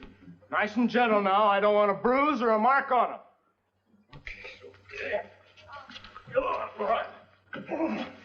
What happened, Mr. Kelly? Bad liquor. They got it at Chalk Bason's place across the street. What he uses in his whiskey, I'll never know. Put him down, Mr. Kelly. Well, it's just some bad liquor. Never mind. Holy smoke. Chloral hydrate. Anybody else besides these three men get Mickey Fins? Marshal, I swear it wasn't. I thought you were smarter than this. I had to do it. Why? They were going over to Miss Dora's to pick a fight with the buffalo hunters. You know that knockout drops can kill a man? It's poisonous. Ah, they're railroad men. You couldn't kill a railroad man with a Mickey Finn. Chloral hydrate is a deadly poison. I had to charge you with attempted murder. Charge me. Here I thought the old Jim Kelly was dead. That you'd put an end to all this hoodlum stuff. Come on, lock me up. Don't you even stop to think? Brogan and Humpy put on a dance hall fight. Now you spread that route to all the buffalo hunters and all the railroad men. Well, I done it for her. Dance hall girl and a pretty face. Now you stop right there. She's a ministering angel, that's what she is. She's what? You go over to Reverend Hawkett's church in the morning and... No, never mind. Come on, lock me up. Never mind. We'll do that later. I'm going to send Doc McCarty over here to take care of these men. You pay the doc, and you just better hope they all wake up by tomorrow morning. And I'm no prude, Marshal. I expect my men to get drunk and chase dance hall girls. But I can't let it interfere with their work for the railroad. We're pushing iron. 2 to 4 miles of track a day. Yes, sir. There's a pretty kettle of fish. Grogan, my top boss in the spike crew, laid up with a fractured skull. 7 terriers, groggy from drugged liquor. Do you think the railroad's going to stand for this? Well, your men kind of asked for trouble, Major Paxton. Are you defending this Dora hand? Am I to infer... No, sir. I'm not taking sides with Miss Dora or Mr. Kelly. I think we may be doing them both an injustice. Injustice? Great Scott, this hand woman has given me more trouble than all the other dance hall operators combined. I didn't come here to argue. I demand that you close this woman's place. Run her out of Dodge. Well, if I decide that's the way to handle it, I'll do it. How long do you think it'll take you to make up your mind? Not long, Major. I'll give you until tomorrow. After that, the railroad will take it to the town council. Well, tomorrow will be time enough.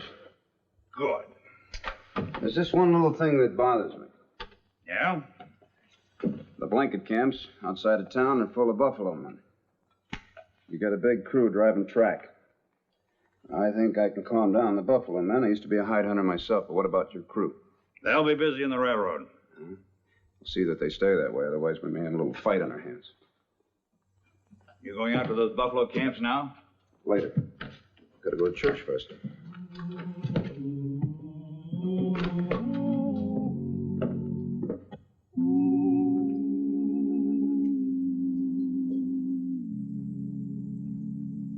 He kindly lie amid the encircling gloom. Lead thou me on. The night is dark, and I am far from home. Lead thou me on. Keep thou my feet.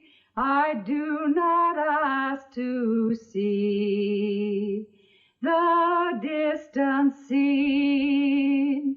One step enough for me. Very good, Miss Hand. Now then, we'll try the recessional hymn. I'm afraid you'll have to excuse me. I promised Reverend Hawkett to take up a collection for him. Oh, yes, I've forgotten. Another choir practice Saturday? Yes, I'll be here. Good day to you all. Good day. Good day. We'll go right to the recessional hymn. Page 119. Well, say it. Say what? That I'm on the wrong side of town, that I shouldn't dast enter a church. Well, I couldn't very well say that, Miss Doyle. After all, they let me in church, too. Mr. Kelly got mad and told me I should talk to the Reverend Hawkett about you. Kelly. He also called you a ministering angel. Blarney. Sure, I kicked in some money to help build the church, but so did every place else in town. The Reverend Hawkett asked me to join the choir because I sing a little bit better than the rest. Well, you have a very nice voice. This has nothing to do with whether you're going to close my dance hall or not. Are you? Did you talk to the men? Yes, I talked to them. They all promised they'd stop all the rough stuff. But to be honest with you, Mr. Earp, I don't believe it. Well, that's bad news. Lots of people will get hurt. Including you. You don't have to worry about me. I'll take care of myself. I like you, Miss Doyle. And you like Jim Kelly. It's foolish of you, Mr. Earp. Liking us is going to get you into lots of trouble. So much trouble, you have to leave Dodge. Well, I don't need anybody's help to get me into trouble. Here it comes. Excuse me. Wyatt, a whole section gang's gone down to that blanket camp. They say they're going to run those buffalo hunters right out of Kansas.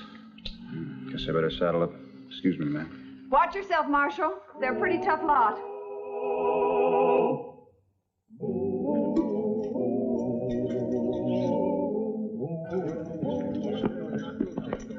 Railroad man! Jimmy!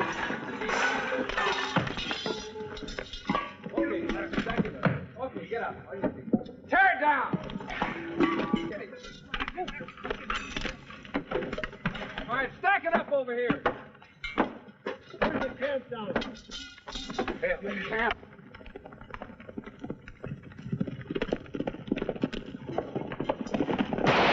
Hold it.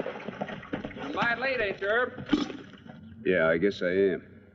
Another one of your gang just burned out a buffalo camp a mile down the road. But we're in plenty of time to make you pay for the damages. And I want your hands to come up, and I want them to come up empty. Put them up, way up.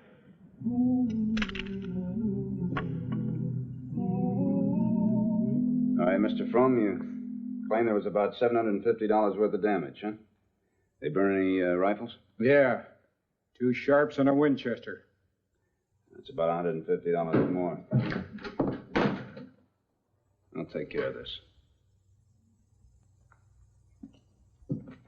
You better take care of it. My whole ballast crew pulled off of the job. We're a mile and a half behind schedule. Don't lecture me. What was that? I don't want any railroad big talk. Your men were caught dead to rights. They raided and burned a hide hunter's camp, and the damage is $900. The railroad won't pay a cent. And they stay in jail. You had no right to arrest them. You're a town marshal. I'm also a United States deputy marshal. Now, if I were you, I'd get that money and get it fast. And I'll try and talk the buffalo hunters out of making their own raid. Are you threatening the railroad? I don't waste my time, Major. Now, if you don't have that money in 2 hours, I won't even try and stop. Now, who do you think you're fooling with? Those buffalo hunters are tougher man for man than any cowhands you ever heard of. What do you think they'll do? Probably chase your crews off the rack. Tear up about 5 miles of track. That'd be my guess. It's all your fault. Oh? I asked you to run that woman out of town. That fancy Belle Dora hand. She had nothing to do with it. Well, you're wasting your time, Major. All right. I'll get the money. But it's blackmail. You want to repeat that? No, I guess not. Sorry.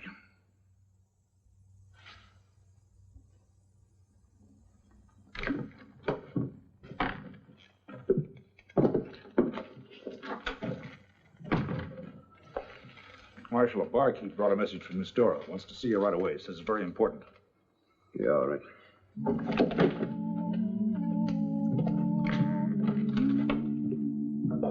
And don't try to soft soap me. You got me into this mess, you and your Mickey Finn. And don't say that you did it to keep the fighting out of my place. You did it for Earp. Earp? I don't even like him. Oh, yes, you do. And he likes you. He told me so. Yeah? Since when did you and Earp get so friendly? Don't change the subject. The subject is that those hide hunters, you know what they're aiming to do to the railroad men. Yeah, I ain't admitting that. Better admit it. Dora? Now, Dora. Earp's coming here. I sent for him, and you better tell him the truth because I'm tired of your hoodlum shenanigans. I'm a hoodlum. Just look who's talking. Howdy, folks. Howdy, Mr. Earp. Miss Dora was showing me the statue. Just feel the weight of it. It's, quite handsome. All right, Kelly. Tell Mr. Earp. Tell him what? The buffalo hunters are aiming to get even with the railroad crew for wrecking their camp. Jim knows all about it. Well, I'm keeping you out of this. There's no call for you to get in the middle between them buffalo hunters and the railroad. You see, he wants to be your friend, but he's such a hoodlum he doesn't know how. All right, I'm a hoodlum, and you're a lady. It's an odd term. What's an odd turn? Well, what I mean, Mr. Kelly, is that you Can't keep a peace officer out of trouble. That's what he gets paid for. If he knows the right cards, he's got a better chance. I'd have no chance at all. Major Paxson offered to pay the damages. Won't that calm the boys down? No, it's too late for damages. All right. Well, who's leading them and where can I find them? At your place? Tell him, Jim, or I'll never even think about marrying you. Dora! Well, Mr. Earp, we were going to give up this sort of life, together, both of us. But every time the chips are down, it's that old hoodlum Kelly. Well, I'm quitting the church. I'm never going to go inside there again. No, Dora, no. I'll tell. Don't touch me. The buffalo hunters left for the end of the track about an hour ago. With guns?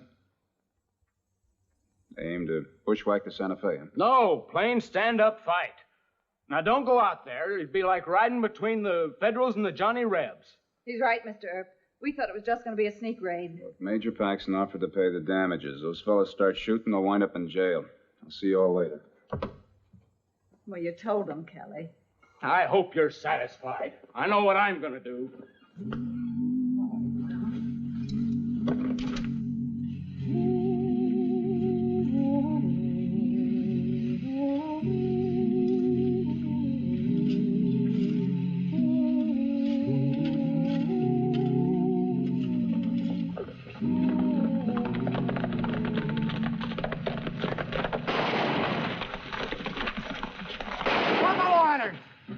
Break out the gun!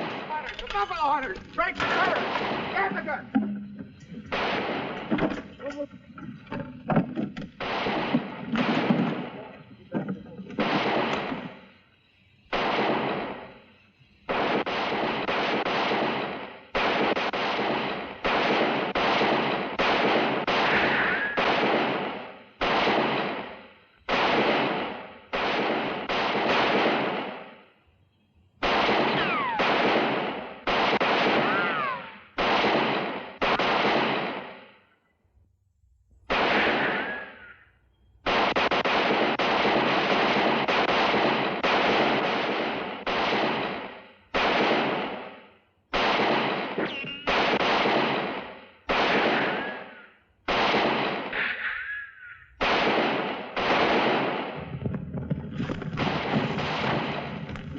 Told you, there's no way between them or behind them. I've got the money. What do they want? Give me the money, Major. Use your head. Don't try to go between them. They'll cut you down. Maybe not. Hey, Buffalo Man, I got your money. The railroad paid the damages. Hold your fire! Get back, Wyatt. It's too late for talking.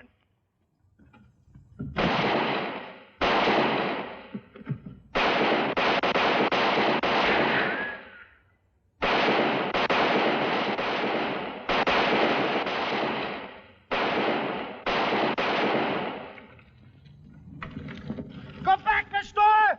Go back! It is Miss Dora. Hold your fire. Quit shooting. You'll hit Miss Dora. You ain't hurt, Miss Dora. No, I'm not, but it's a small wonder. You idiots out here shooting at each other in a darn fool row. Put down your guns, all of you. Or you'll never get a welcome again from me or my girls, and I mean it. Look, the railroad paid your damages, $900. It ain't enough, Wyatt. Well, that's all you're going to get. Now, if you men hang around here with guns, the railroad's going to start the soldiers after you. You buffalo hunters haven't changed a bit from the days I was a hide hunter. You're all still stubborn and cantankerous. Well, that settles it. Unless you behave yourselves, no more buffalo men welcome in my dance hall. Oh, we take the deal, Miss Dora, and we behave, don't we, boys? Yeah, we agree to that, don't we, fellas? Yeah, we agree. No more fighting.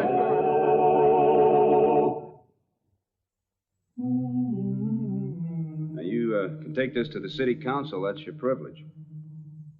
But what Miss Dora Hand did this afternoon more than makes up for any trouble that was caused at her place. Now, I'll argue against closing her. Jim Kelly controls the majority vote in the council. Well, I guess you're right. No hard feelings? No, sir. Yes, sir. Quite a woman, isn't she? Can I tell her that? It's coming from you? Great Scott, no. I'm a happily married man.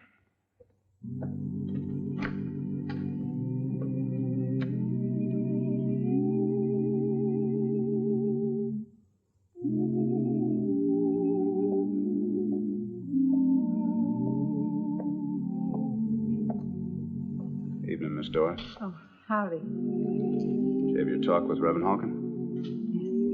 He wants me to stay on in the choir. The women are raising such Ned. I've caused enough trouble already. Foolish notion. Me in a church. Now, wait a minute. What is the church for except for good people and sinners? I'll go on back in there and tell them what they... Whoa, Marshal. Love thy neighbor. Be good to them that hate you, remember? Don't smile. You don't feel like smiling? No, I don't. You were about to say... I was about to say that in this town of women, you're a great lady. Thank you.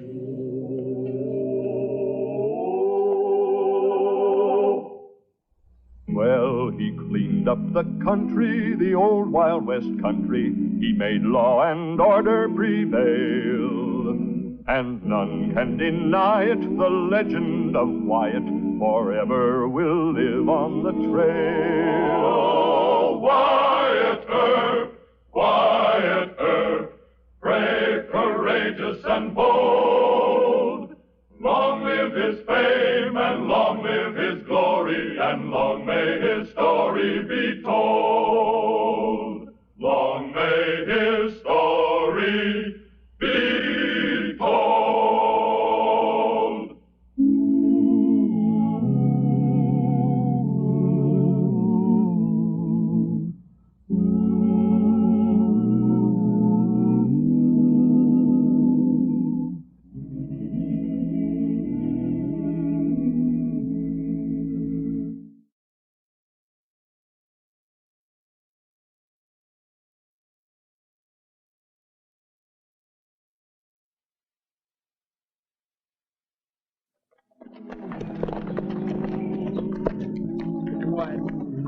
You really think we're going to get away with pretending to be Texas outlaws on the run?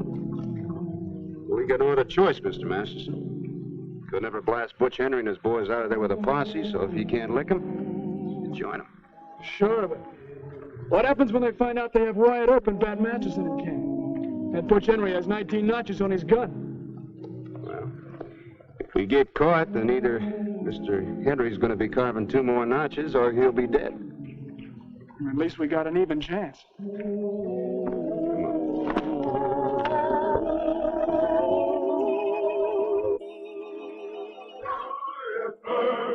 Wyatt Earp, brave, courageous, and bold. Long live his fame, and long live his glory, and long may his story be told. The Life and Legend of Wyatt Earp, starring Hugh O'Brien.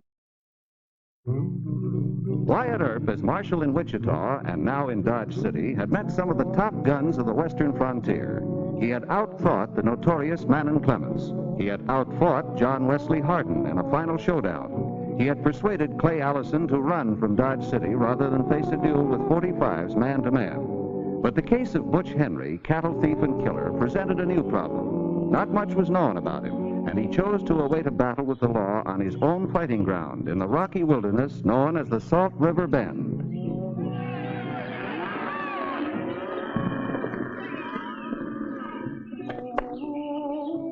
Mr. Barrow!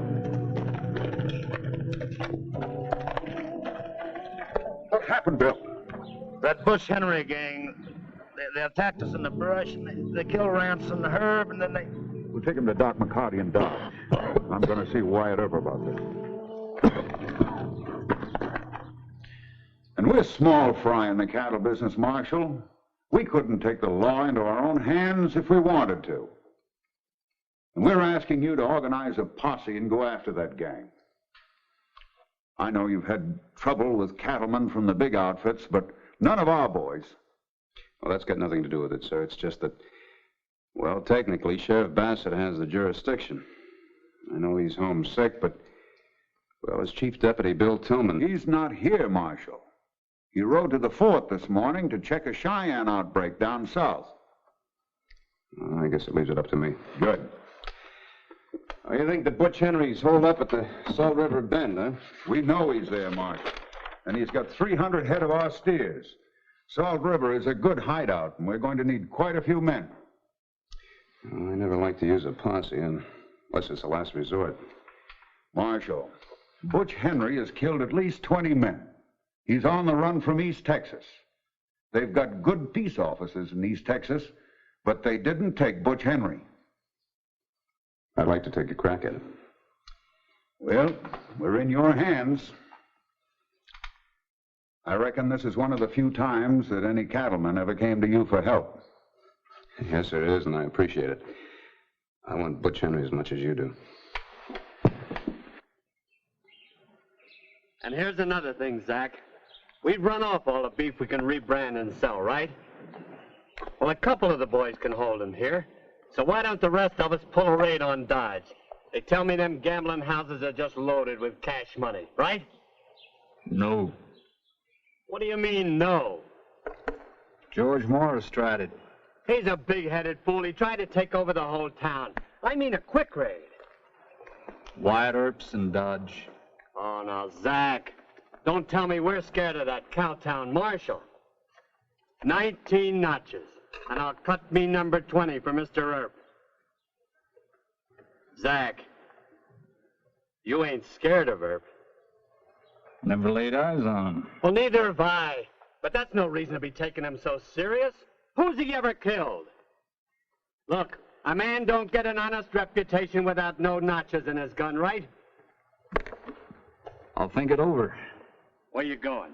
Check on the cattle guard. You think about it some more, Butch. But I figured on starting at sunup. No.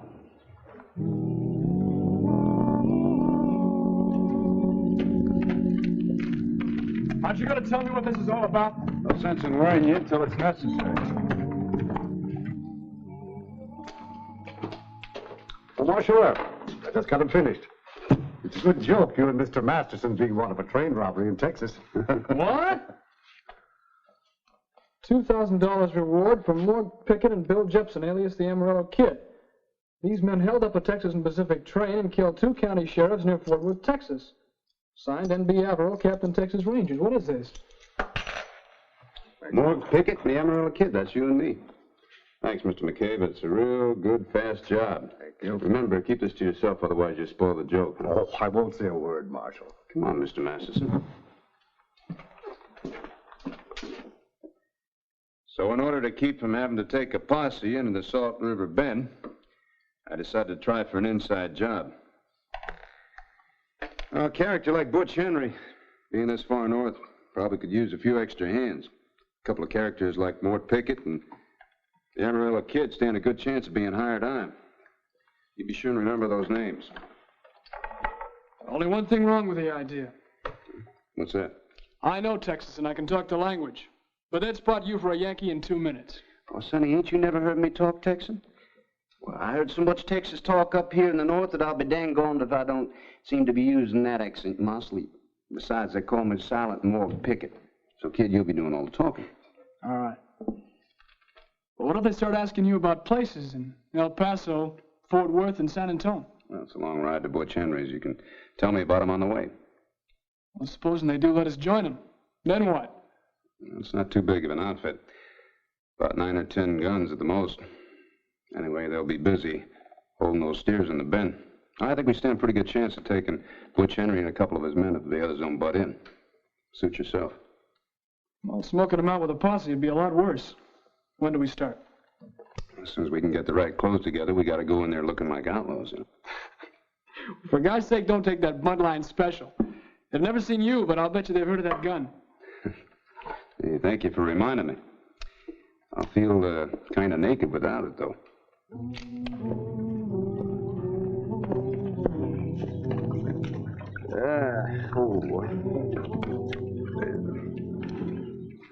You want some water? Yeah. Hey, you were telling me about Big Kate's place down in Waco. What did she look like, and what do you remember about her? She's not so awful big. Just kind of thick-like. She has blue eyes and dark hair, But don't get me wrong, she's got a real good figure. She runs a saloon and dance hall. Her girls' names are Midge, Susie, Anna Mae, and Dolores. Well, I'll tell you, Sonny, that's a mighty heap of remembering. What about the cattle Annies down in Fort Worth? Oh, that's a long story, Maud. Price of the herd is $4,500. That figures $12.50 a head. Oh, that's too steep. Why, a lot of the brands have been messed up in the changing. $4,500 cash or it's no deal. Sorry, gentlemen, I can't go above $3,000. Why, you ain't allowing for the risk I run. Hold it. Zach, see how much he's got on him. What are you doing? Shut you up. can't do this Where to do me. you keep it? Now we got visitors. You let me alone. I said shut up. I got friends that'll take care of you. 500 measly bucks. You get out of camp quick. Oh, this is just plain robbery. Oh, no. Not with strangers around, then you hear those warning shots? You get on your horse and don't look back. That's just plain robbery. Get up there.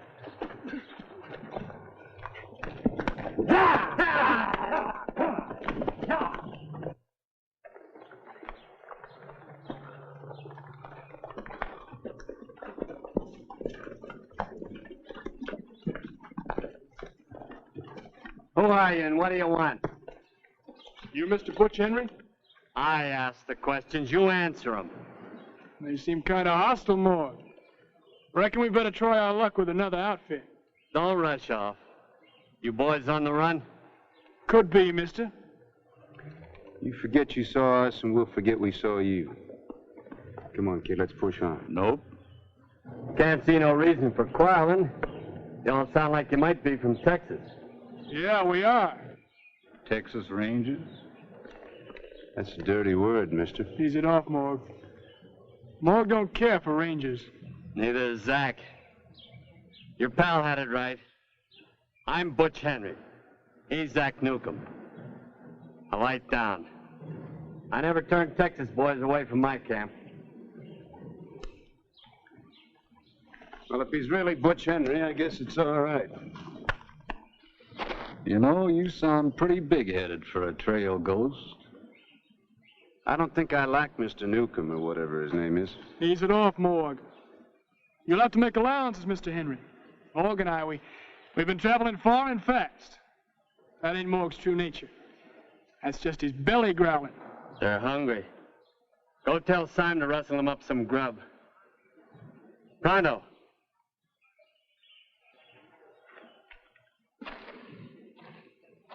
We sure do thank you kindly. Reckon we could eat a whole steer. He's Morg Pickett, and I'm Bill Jepson. They call me the Amarillo Kid. Howdy. Howdy. Reckon we better show Mr. Henry our calling card, huh? Sure. Calling card, huh? Well, that's as good as any with me, better than most.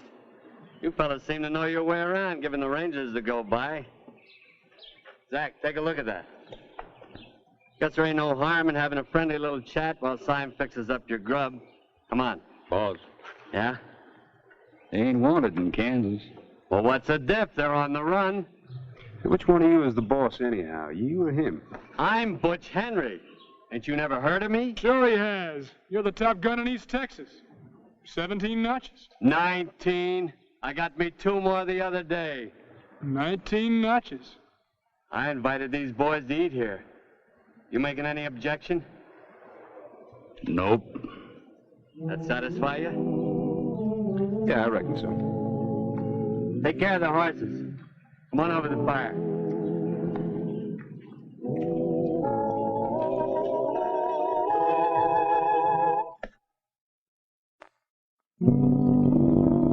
Give me a plain walnut grip on a colt. Then you can notch it without chipping it. Yeah, that's right, Mr. Henry. Shall we ask him? It'll make no difference to me, either way. Ask him what? We're nobodies compared to you, Mr. Henry. But I was wondering if you could use a couple extra hands. Well, I don't know. Either of you any good with a gun? Well, we got us 2 sheriffs. From ambush? Morg ain't had too much practice. But I'm a fair hand at shooting. Here, let's see you hit that. Sure. Not bad. How about your draw and shoot? Well, I can do a drop the dollar. You're bragging a little, ain't you, kid? Give me $1.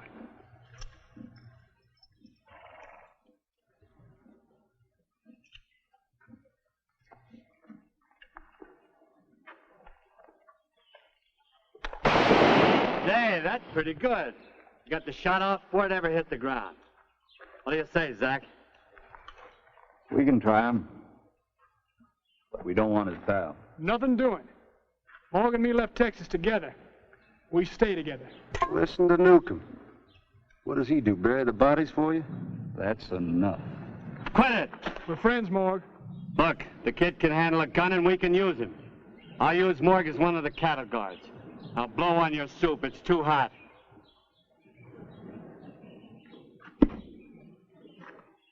You fellas are hired. Go catch a nap someplace. You look beat. Thanks, Mr. Henry. Ease off, will you?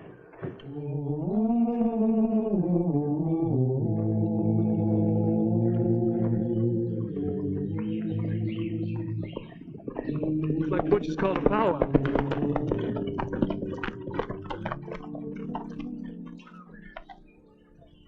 What was the idea of getting so tough with Newcomb? He's the real boss. How do you figure that? Butch does too much talking to be a fighting man. Yeah, only 19 notches. But I think Zach does his killing for him. Ah, you don't know what you're talking. Shut up and listen to him. Boys, all we could get from that cow trader was $500. Oh, no, that's not enough. Now, Zach will cut it up, share and share alike. We just couldn't unload them steers. Quiet, quiet. I've got an idea how we can pick up some quick money. There's plenty of this stuff in Dodge, all spread out in them gambling joints just ready to be took. Now, what do you say? Zach told us it wasn't a good idea. Is that right, Zach? Is that what you said? No. Why, you dirty double-crossing liar, you said... You... I run this outfit, and I don't take no back talk. And no lies about Newcomb. Any of you other boys scared to go to Dodge? All right. Bury him. Zach got off the first shot. Yeah, he usually does. Why does he let Butch take all the credit? They're watching us going to sleep.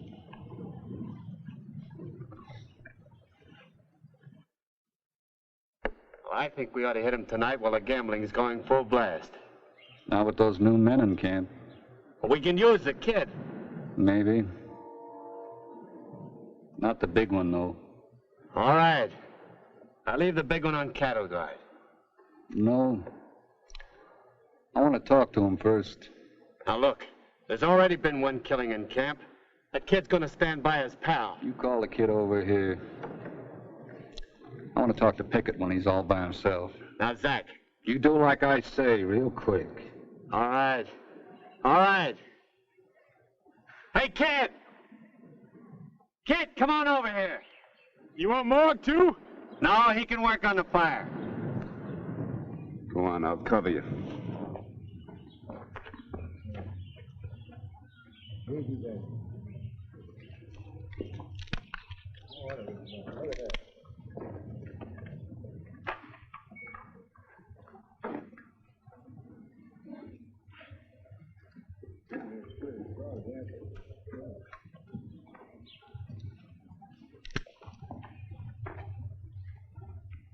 What part of Texas was you born in?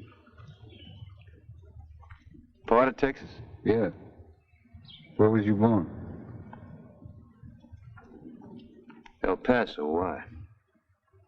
That's funny. I was born in El Paso. Maybe we're neighbors.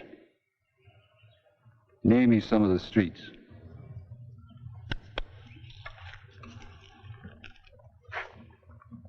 If you live there, you know their names.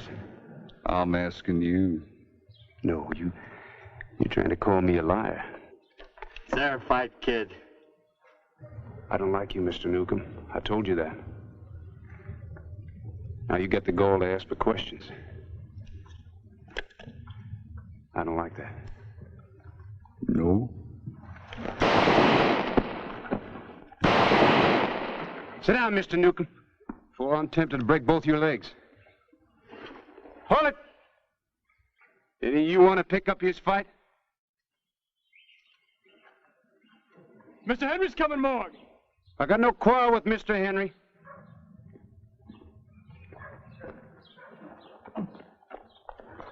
I ought to finish you off, you polecat. You don't like Newcomb? I despise him. None of the men ever liked him either. Patch him up. Put him on his horse. I don't want him around my camp.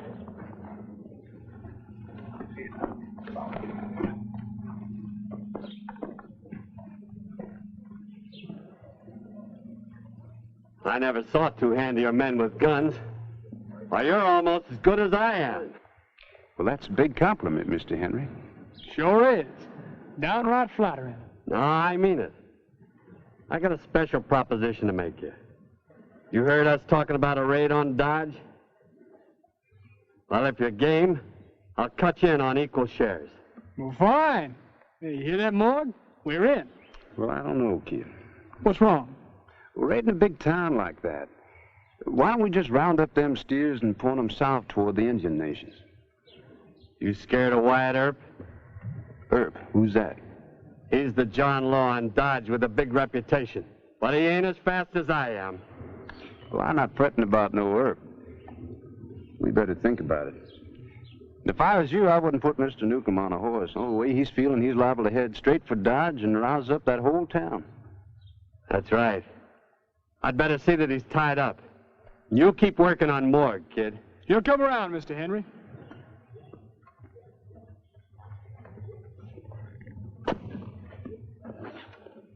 You aiming to bulldoze that whole outfit into town? I slipped up on a serious point. Should have told those cattlemen back in Dodge what you and I were going to try and do. You couldn't do that. They'd have talked. Yeah, but I should have trusted them. No, I made a big mistake. Let those cattlemen come hightailing it out here with a posse. Well, let's grab Butch and Zach. Make a run for it like you first planned, huh? Butch has got more men than Mr. Byroad figured. Got 9 here in camp. I figure at least another 10 out in cattle guard. Well, then we'll have to get them all started on the raid. If there's a posse headed this way, some hoodlum is sure to beat them here with the news. Yeah, that's right. You, go tell Butch you won me over. Right.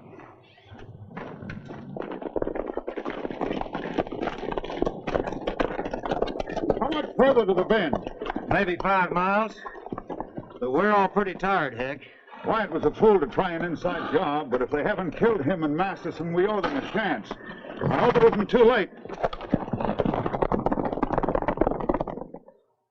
There's just one more thing. Some of you men been out on cattle guard, so you ain't met Morg Pickett and the Amarella Kid. Morg is the man that crippled Newcomb in a stand-up gunfight.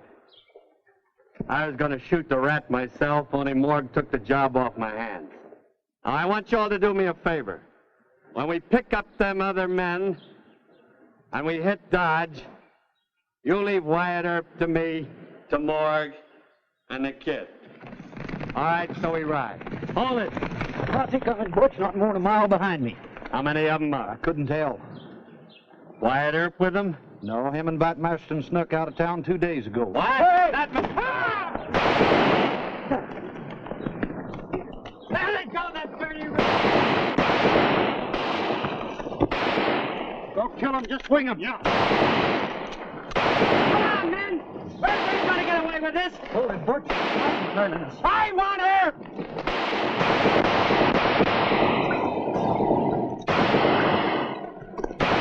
It's too late! Take cover! Move around! I want them dirty John Law!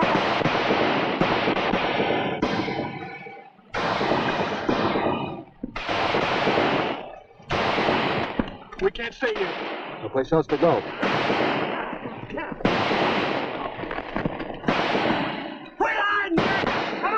Are you crazy? Come on, Earp, and I'll make it 20 notches. Drop him away. Hold your fire, men. I want Earp to come out. I'm awaiting, Earp. Aren't you going to kill him? No. That's what I wanted to do to you in the Pollock ambush, but you wouldn't trust me. You don't let's get him, man!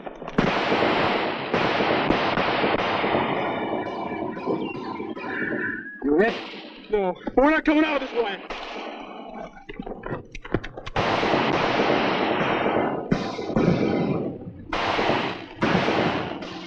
Open fire!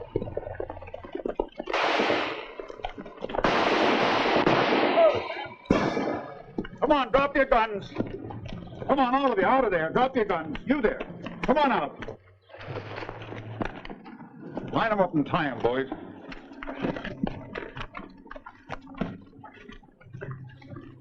A close call, Marshal. You're right, sir. We'd like to thank you. That's Butch Henry, but he's not really the tough one. Tough one is Zach Newton. He's tied up over there. So Butch Henry isn't really tough. A cattle thief with 19 notches on his gun. Well, he's just a big blowhard, sir. I'll tell you all about it back in town. I told you, he's just got a headache. Well, he cleaned up the country, the old Wild West country. He made law and order prevail. And none can deny it, the legend of Wyatt forever will live on the trail. Wyatt Earp, brave, courageous, and bold. Long live his fame, and long live his glory, and long may his story be told. Long may his story be told.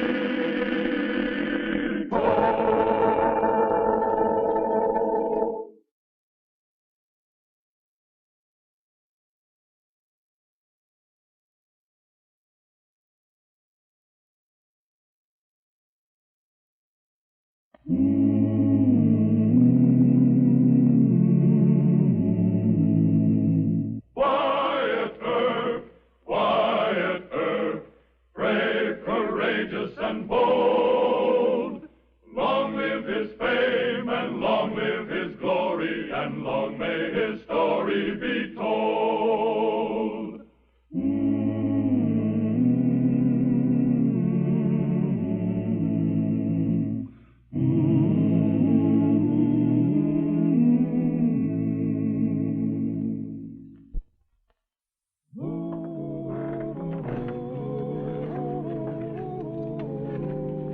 Here, Matthew, let me help you. Oh, thanks, Marshal. How you feeling this morning? Oh, can't complain. Maybe you could, but nobody'd listen. I wish everybody had that attitude. If they did, I wouldn't have to work at all. Good morning to you, Matthew. Morning.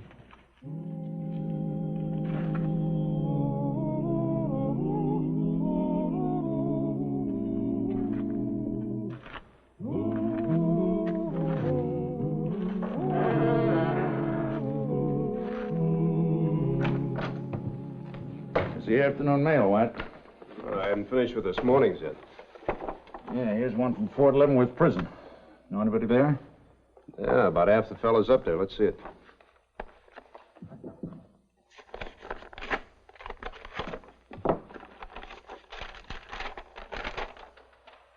It's from the warden. Says somebody by the name of Colby was discharged from there a couple of days ago. Thought I'd like to know about it. Colby, is that name familiar to you? Fred Colby? Yeah. Yeah, I know him. Went to school with him and his brother. Wonder why the warden would think I'd be interested in knowing about his discharge. Fred was sent to prison about 4 years ago. He confessed to robbing a stagecoach. I don't think he did it. I think he was shielding his kid brother Larry. Larry? Larry Colby. Now, that name's a little more familiar. Yeah, he was killed about 4 months before you arrived here. We never found out who did it. Fred will find out. Yeah, I'm beginning to understand now. Yeah, that's why the warden thought you might be interested. Fred will be coming back here. He'll come back to find out who killed his brother. Well, tell me all you remember about the killing of his brother Larry. Well, not too much, Wyatt.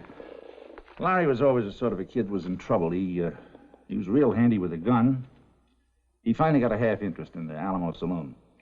Even going to marry Jake Antrim's daughter, but... Joan Antrim? Yeah. Nobody ever saw him do a day's work. Always had plenty of money. He was a strange sort of a fella.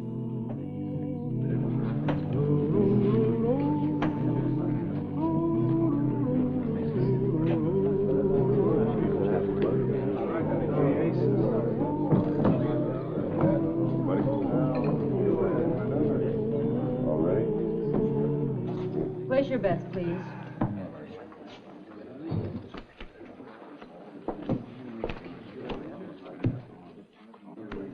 The name of the game, gentlemen. Something you want, Marshal? I'd like to speak to your father.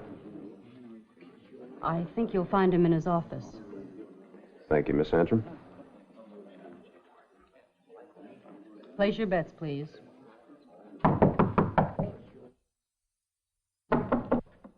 Come in.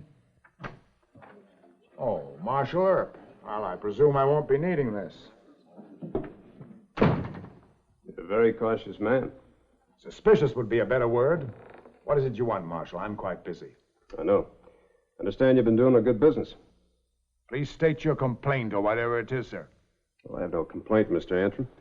There's no need for you to be unfriendly. It's been my experience that even as the fox is the natural enemy of the rabbit, the law is the natural enemy of the saloon keeper. Well, I don't hold with that, sir, but I've never heard it said any better. Mr. Earp, please state your errand. Very well, sir. Does the name Colby mean anything to you? You know very well that it does, so why ask? Larry Colby was killed before I came to Dodge. I'm just trying to find out all I can about him. Why? Because his brother, Fred Colby, was released from prison, Fort Leavenworth. I see. I'd almost forgotten about the brother. I guess I always knew he would be back one day. Well, why didn't you leave then? You could have done just as well someplace else. Dodge is my home, sir. I was here long before the railroad was. And I have no reason to fear Fred Colby or anyone else. But you do, don't you? Yes. Do you know who killed his brother, Larry? No. From what I've heard, nobody regrets his death much. Least of all me. He forced me into a partnership with him practically at gunpoint. Well, I've also heard that he might have been your son-in-law if he had lived. At least I was spared that. Well, from Fred Colby's viewpoint, it would seem you had a good deal to gain by his brother's death. I realize that. But what are you going to do about it? Question is, what are you going to do? Prevent another murder if possible. I want to find the man who killed his brother before Fred Colby does. You shouldn't allow him to set foot in this town. Well, you're wrong there, Mr. Antrim. He's entitled to be here as long as he behaves himself. If I knew who killed Larry Colby, I wouldn't tell you. Now, why don't you just leave, Mr. Earp, and let me handle my own affairs? Well, just don't do it by shooting, or you'll be seeing me again. Good evening, Marshal. Good evening, Mr. Antrim. And thank you for your cooperation.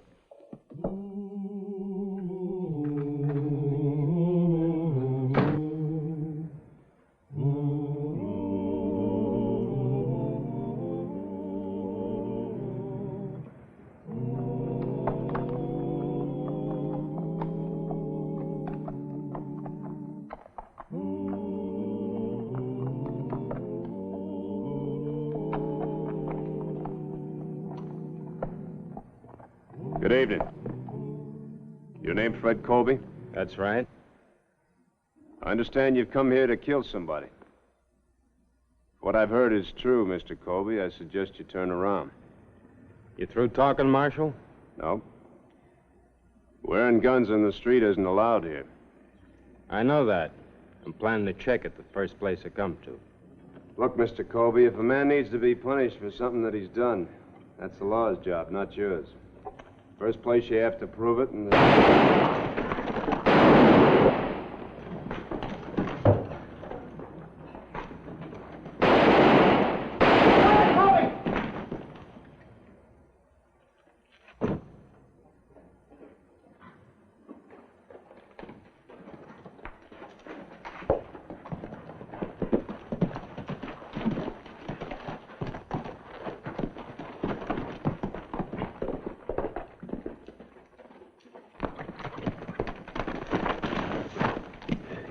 whoever it was got away. Well, thanks for trying to get him anyway. It's all right. I'll go get your horse. In the meantime, why don't you walk over to the jail office and wait for me? I'd like to finish our talk. You arresting me? No, Mr. Colby, I just want to talk to you. You might check your gun with my deputy, too. All right. See you there.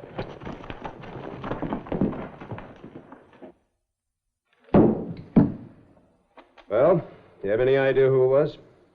Seems clear to me. The man who killed my brother is trying to kill me. It's mighty short range to miss with a rifle, if it was a miss. Seems to me like whoever it was just trying to scare you. I doubt it. Good evening, Marshal. Mr. Colby, before you go, I'd like to tell you once more. Don't try and take the law in your own hands.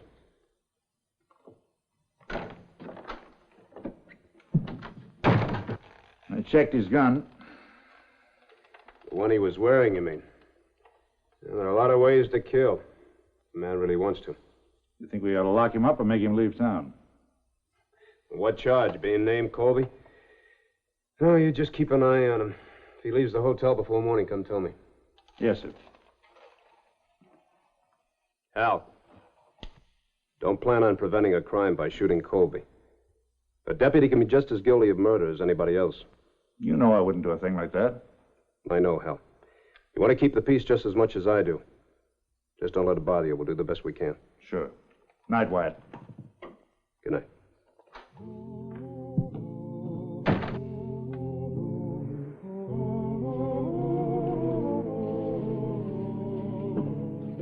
Marshal Earp? Well, good morning, Miss Antrim. Good morning. I'd like to talk to you, if I may. Of course.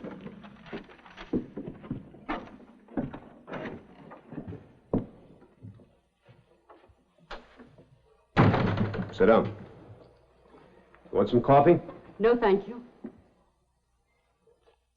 Marshal, I understand Fred Colby's in town. Well, news travels fast. We citizens of Dodge like to help each other, whether the law does or not. Just what do you mean by that, ma'am? You're fine at throwing drunken cowhands in jail, but when it comes to the protection we pay you for, you do nothing. Has Mr. Colby been bothering you or your father, Miss Antrim? He will be. Everyone in town knows that, except you. His name's Colby, isn't it? Well, I understand that your name was almost Colby. Marshal, if you don't do something about that killer, somebody else will. Meaning you, ma'am? Very possibly. Miss Antrim, you know, you're much too pretty to be arrested for murder. Good day, ma'am. Drop in any time.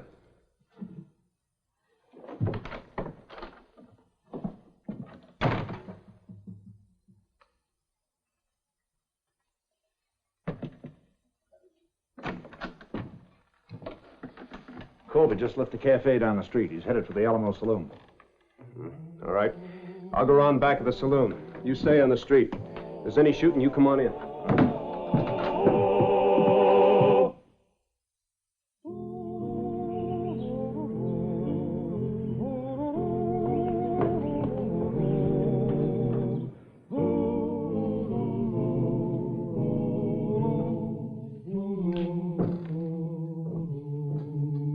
I've been expecting you. I imagine you have. Well? You know why I'm here, Antrim. To kill me, I suppose. You killed my brother. I didn't, but he deserved killing. He was your partner. Sent me a copy of your agreement with him. Do you have it with you? Yeah. I'll buy it back from you. All right. Does $3,000 sound like a fair price to you? That's, more money than I ever had. You're entitled to your brother's holdings. I certainly don't wish for another Colby as a partner. And since you can't buy me out, I'll buy you out. You mean buy me off, don't you? Do you want the money or don't you? I'll decide later. In the meantime, I'll do what I came here to do. Find out who killed my brother. You're the man I'm looking for. All the money in the world won't save you. Miss Antrim, you're under arrest for attempted murder. Father!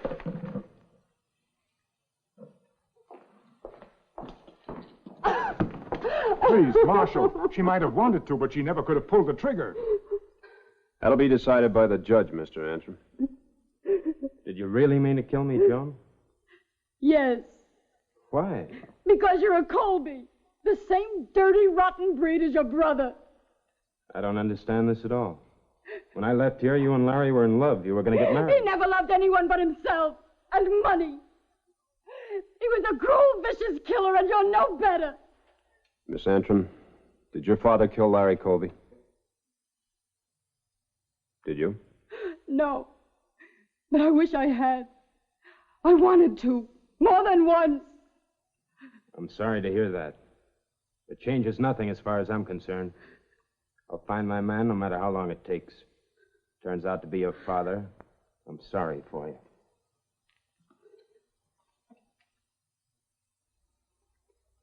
Did you really mean to kill him? I don't know. Would have been quite an accomplishment if you had. It isn't loaded. I'll withdraw the charge of attempted murder. Thank you. Thank you, Marshal.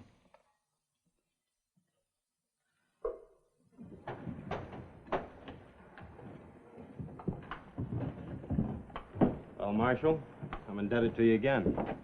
No, you're not. Wasn't loaded. I don't really think she hates you, Mr. Colby. I just think she's worried about her father. Maybe she has reason to be. Thanks, Marshal.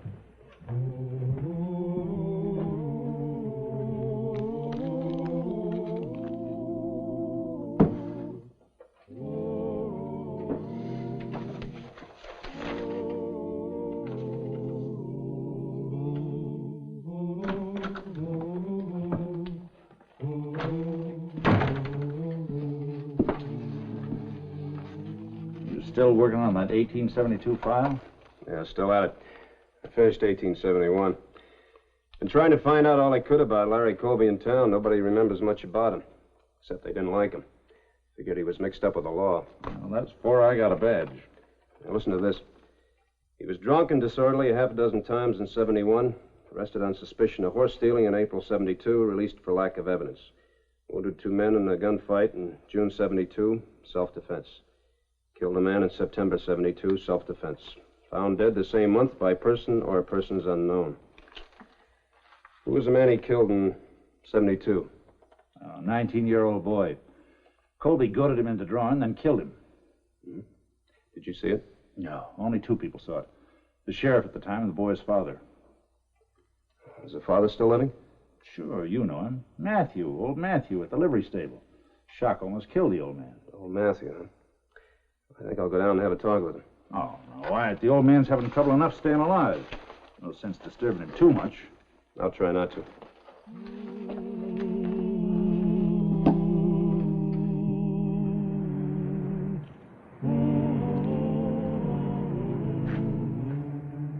Fred Colby, isn't it? Yeah. I'm Pete Burley. Oh, sure. You're a friend of my brother's. His best friend. Did you find out who killed him? I sure tried. But outside of a pretty good hunch, I had nothing to go on. It couldn't have been anybody but Jake Antrim, the way it looked to me. How come you didn't do something about it? Well, Antrim had a lot of friends. I got shot at a couple of times, so did the rest of the boys. The gang just sort of broke up without Larry to hold it together. I've been drifting around here ever since. What gang are you talking about, Burley? Didn't Larry ever write to you about us? There were 6 of us all together. We had this town by the tail, let me tell you. Larry was the brains and the fastest gun. He was pretty good with the women, too. You heard about old Antrim's daughter, didn't you? Yeah. I heard she and Larry were going to get married. Ah, Larry wasn't the marrying type, if you know what I mean. He just did that to try and get Antrim to make him a partner. Worked, though, didn't it? Not exactly. Antrim wouldn't go for it. So Larry made a few little threats. Against the girl? Yeah. First thing you know, Larry was a partner. That makes you a partner now. You seen old man Antrim? Yeah. How'd he take it? Not good. I didn't figure he would. Fred, I came up here figuring on taking up with you where I left off with Larry. How do you feel about it? Depends on what you mean. Oh, you know? No, I don't. Well, first we put in our own dealers at the saloon like before. And we take in twice as much. Then we get rid of old man Antrim altogether. You're a liar. What? I said you're a liar. Larry might have been wild, but he wasn't crooked. Boy, have you got a lot to learn about your kid brother. Shut up. You ain't got as much sense now as you had when they sent you up, have you? Out of my way, Burley. If Larry was alive right now, he'd spit on you. But since he ain't, I'm going to do it for him.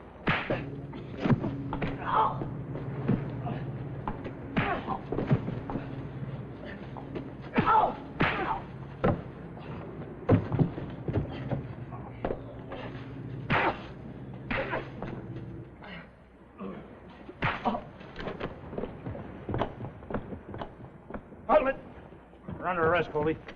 Get over to the jail, both of you. Come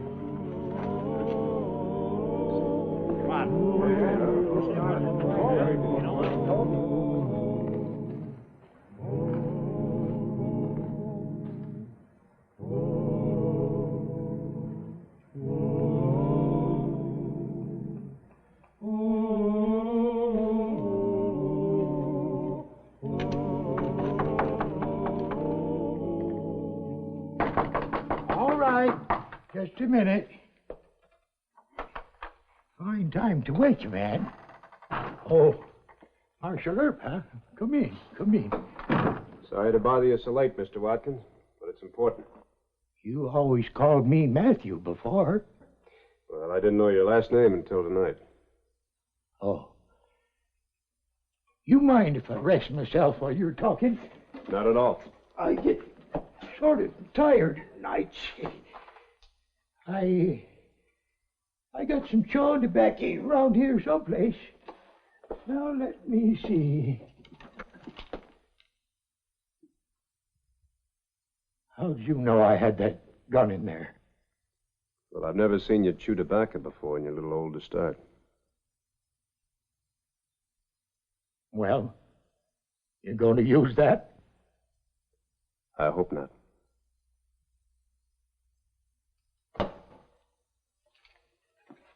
I never murdered nobody. It was self-defense. And I wasn't trying to hit that elder Colby last night neither.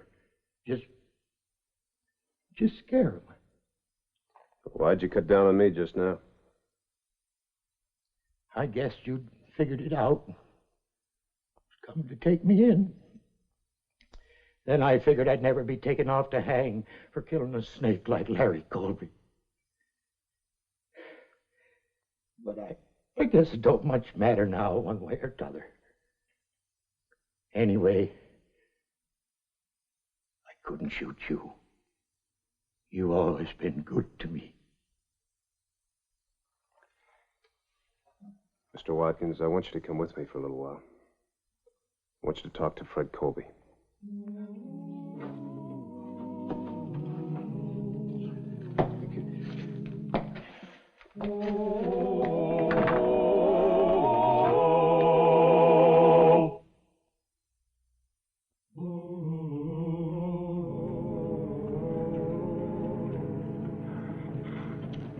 That's Mr. Colby's horse.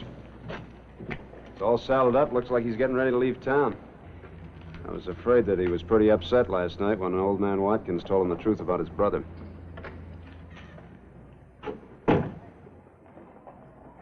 Morning, Mr. Colby. We'd like to talk to you for a moment. Morning. I was going to stop by and apologize to you for everything, including my brother. Then I figured that the sooner I got out of here, the happier everybody would be. Where are you heading? I don't know. Someplace a good distance from here. Well, as long as you're not decided, I suggest you stay here in Dodge. I agree, and besides, I believe I owe you some money, Mr. Colby. No, you don't. I found out exactly how Larry got that partnership.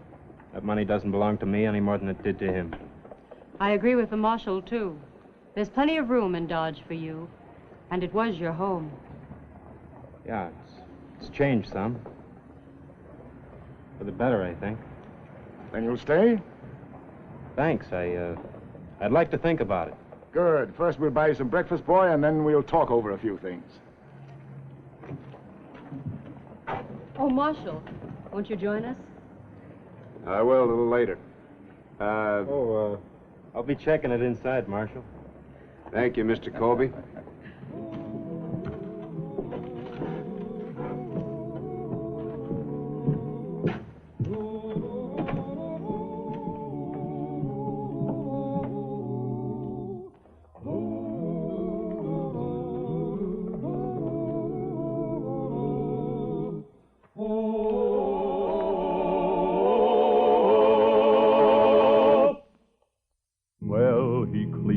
The country, the old Wild West country, he made law and order prevail.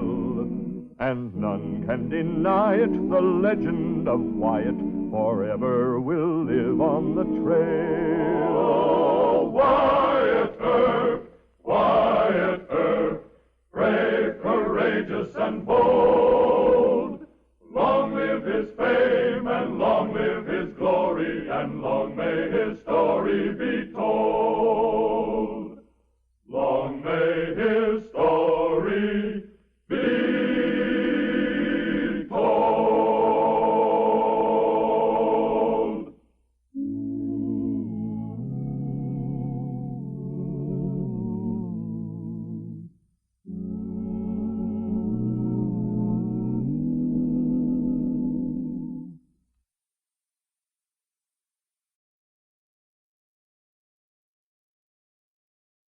Dress change করতেছিস? Change করিস না, চল একটা TikTok বানাই।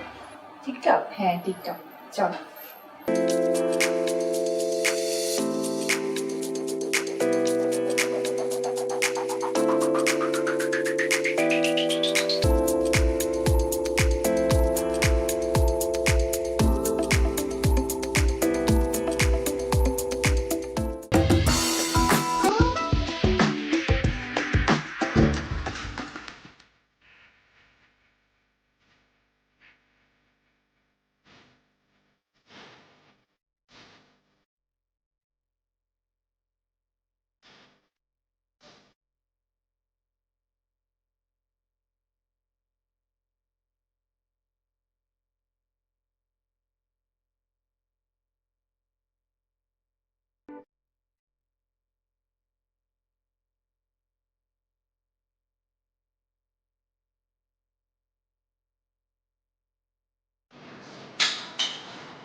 Sir normal আছে pressure, নিচেরটা 80, উপরটা আছে 120।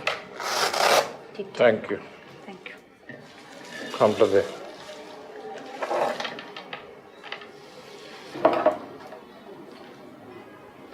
স্যার এটা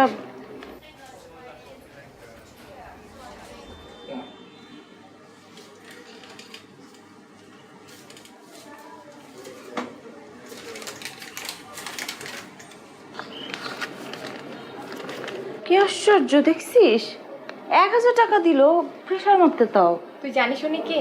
উনি শহরে অনেক বড় ধনী লোক। এমন কোনো মসজিদ মাদ্রাসা নাই যে উনি দান করেন নাই। এমনকি আমাদের এই হাসপাতালও ওনার চ্যারিটি হেল্প ছিল। ও ভালো লোক। ড্রেস চেঞ্জ করতেছিস? চেঞ্জ করিস না, চল একটা টিকটক বানাই। টিকটক? হ্যাঁ টিকটক, চল। ঠিক আছে। এই ড্রেসটা পরবো, এটা পর।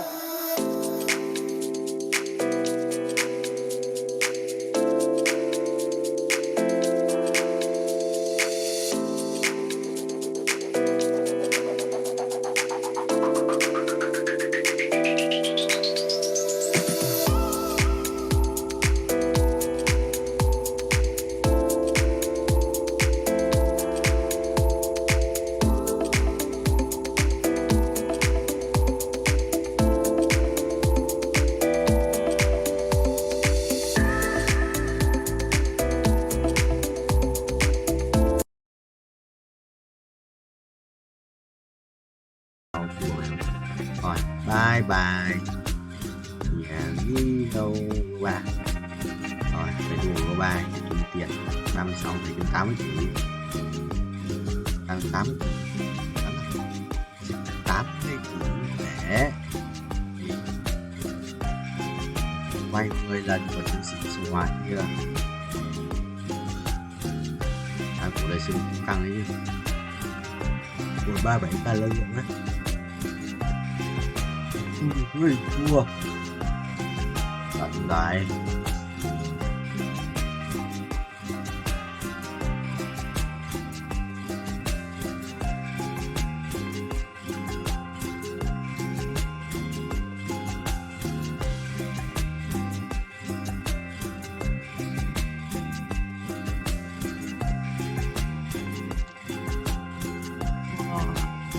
xong rồi bay 36 mời cái bước này nha. Hả? Không perfect. Trời buồn đấy. Đó, đi. Đây, bước này.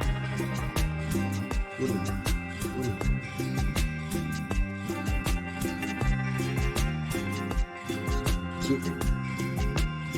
Ui, không đấu à?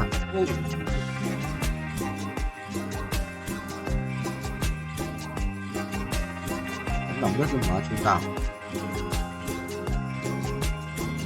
2 lần có thể đi 3 lần có thể đi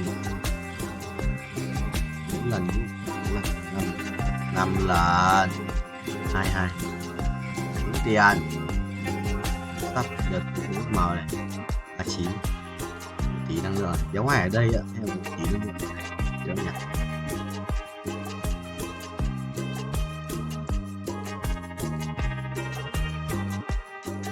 Cái gì ấy chỉ cần nói nha. Chỉ năng lượng mà nó lên nhiều lượng vãi.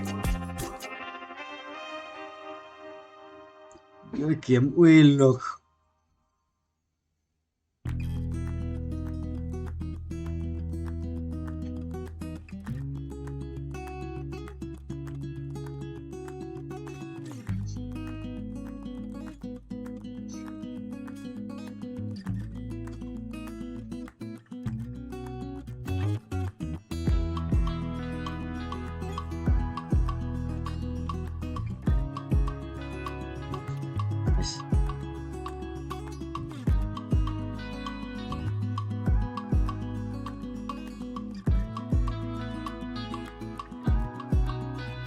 Ui. Bây giờ. Hút. Hút.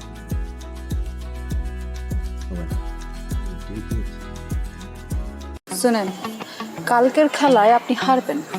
বাবা confidence দেখছো মেয়ে? যদি না হারছেন তাহলে কিন্তু বললাম এটা দিয়ে আমি আমার হাতে আপনার নাম লিখুন। মানে তো তখনই বুঝবেন যখন এটা দায় আপনার উপর পড়বো।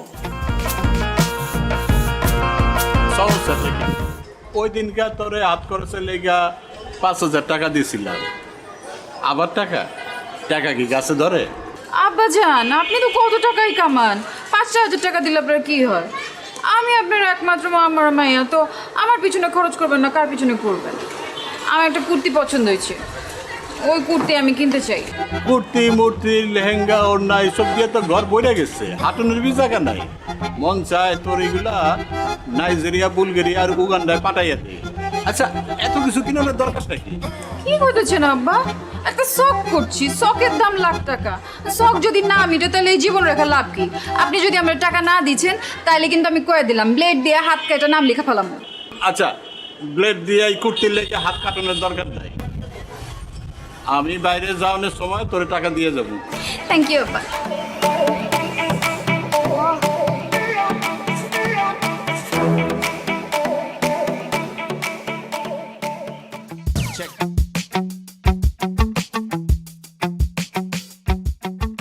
আচ্ছা লাইলি, তুমি এরকম প্রতিদিন কোনো পড়াই কমপ্লিট করছো না, আমি কিন্তু তোমাকে আর পড়াতে আসবো না।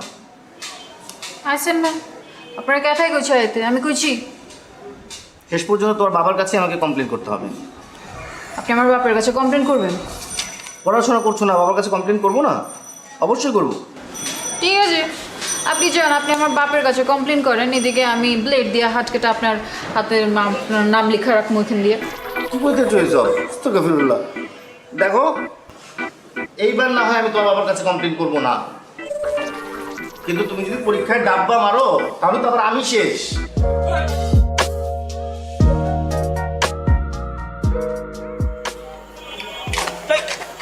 ও তুমি ডরাইছেন? ডরাবো কেন? মাকে এরকম আটকা মায়া মনে সামনে চলে আসলে তো একটু চিন্তা লাগেই। আর কালকে আবার তোমার মামার সাথে চ্যালেঞ্জ, বললে এসো শেষবার মতো চুল দাঁড়িয়ে আশ্রয় আসতে। শুনেন, কালকের খেলায় আপনি হারবেন। বাবা, কনফিডেন্স দেখছো মেয়ে। যদি না হারছেন তাহলে কিন্তু বললাম এটা দিয়ে আমি আমার হাতে আপনার নাম লিখুন। মানে তো তখনই বুঝবেন যখন এটার দায় আপনার উপর পড়ব। সরেন। আরে ভাই, নাম লিখবা মানে? কি মুসিবতে বললাম, জিততে না পারে এখন 2 নাম্বারই।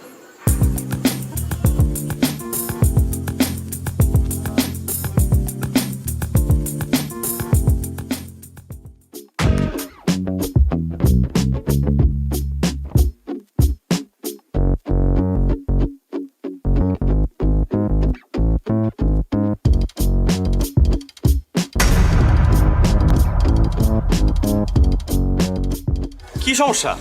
যাইতে দিছ না কেন? সমস্যা আমার না আপনার। আপনি মানুষ না খুনি? মানে বোঝেন না? কালকে কি করছেন? কাচির লগে কি মিলাচ্ছেন? পেট খারাপের ওষুধ। দেখো এখন কিন্তু বাড়াবাড়ি হইতেছে। তোমরা কাচ্চি খাইতে চাইছো, আমি খাওয়াইছি ব্যাস।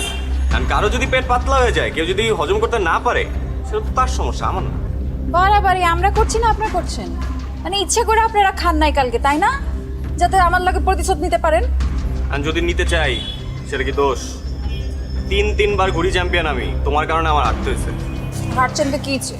মাঝে মাঝে কিছু জিতবার লাগা কিছু হারতে হয়। এই তোমার কাছে হাইরে আমি কি জিতছি? হ্যাঁ, আমারই জিতছেন, আমার মন জিতছেন। এই দেখো, তুমি আমার আবার কোনো কিছু তো ফাঁসে দিচ্ছ, আমি বুঝছি। এইসব ফান্দে আমি পা দিতেছি না, প্লিজ। আমি আপনারে ফাঁসাই নাই, আপনি আমারে ফাঁসাইছেন। আমি তো আপনার প্রেমে পড়ে গেছি ফ্রি মাস্টার। আপনি আমার মারবেন, মারেন, কাটতেও ফালান, কিন্তু আমি আপনার ভালোবাসি, এটাই সায়েন্স। হ্যাঁ, এর জন্যই তো সায়েন্সে মারো ডাব্বা। যতই অপমান করেন, শাদি তো আপনার আমার লগে হইব। তোমার মতো মেয়ের সাথে শাদি দূরে থাক, প্রেম পর্যন্ত করতে রাজি নাই আমি। আর এইসব ব্লেড ফেড দিয়ে কোনো কাজ হবে না, আমি ভয় পাই না আর। দেখো চন্দ্র, তুমি কি করো।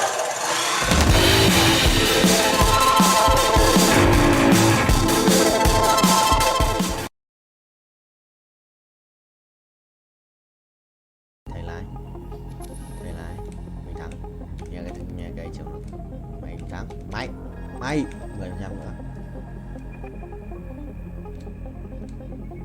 Mày ngã.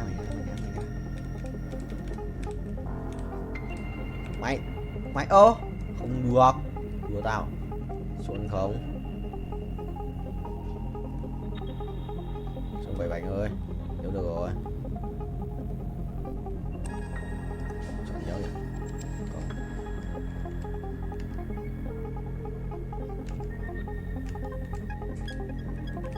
Không được rồi, mày lại lệch cho em 10 này đó, nhớ được tiếp à?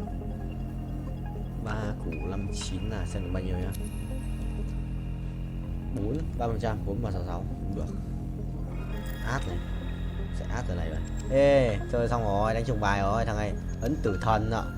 Không sao thầy ơi, mình dồn trước là được. Sử thanh hóa, bắt đầu nói bà, xong rồi xoay bài tự động. Đấy phải không? Chuẩn chỉ đấy, chuẩn chỉ mà, xoay bài tự động.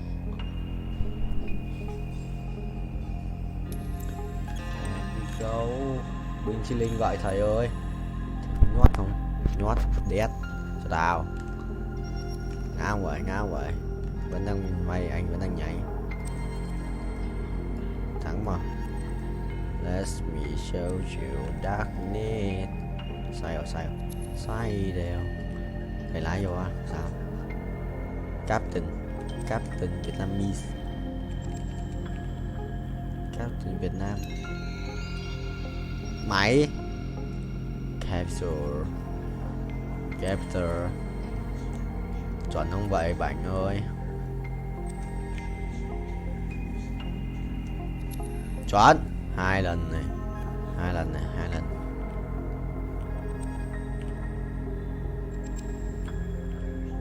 Đó, không 3 lần. Lại đó ta thể uy tín. 3 lần này. 3 lần 1 lần là 4 này. 5 lần này. 5 lần. 6 lần. 6 lần. Được 6 lần. 5 lần. Rồi 5. Chuẩn thế. Ngoan. Còn một cái cung xanh nữa. Đây đi.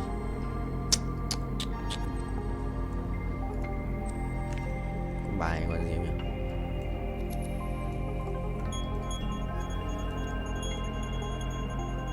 Có bài yêu đét. Long Vương à? Yêu đét xong còn nhiều máu đấy.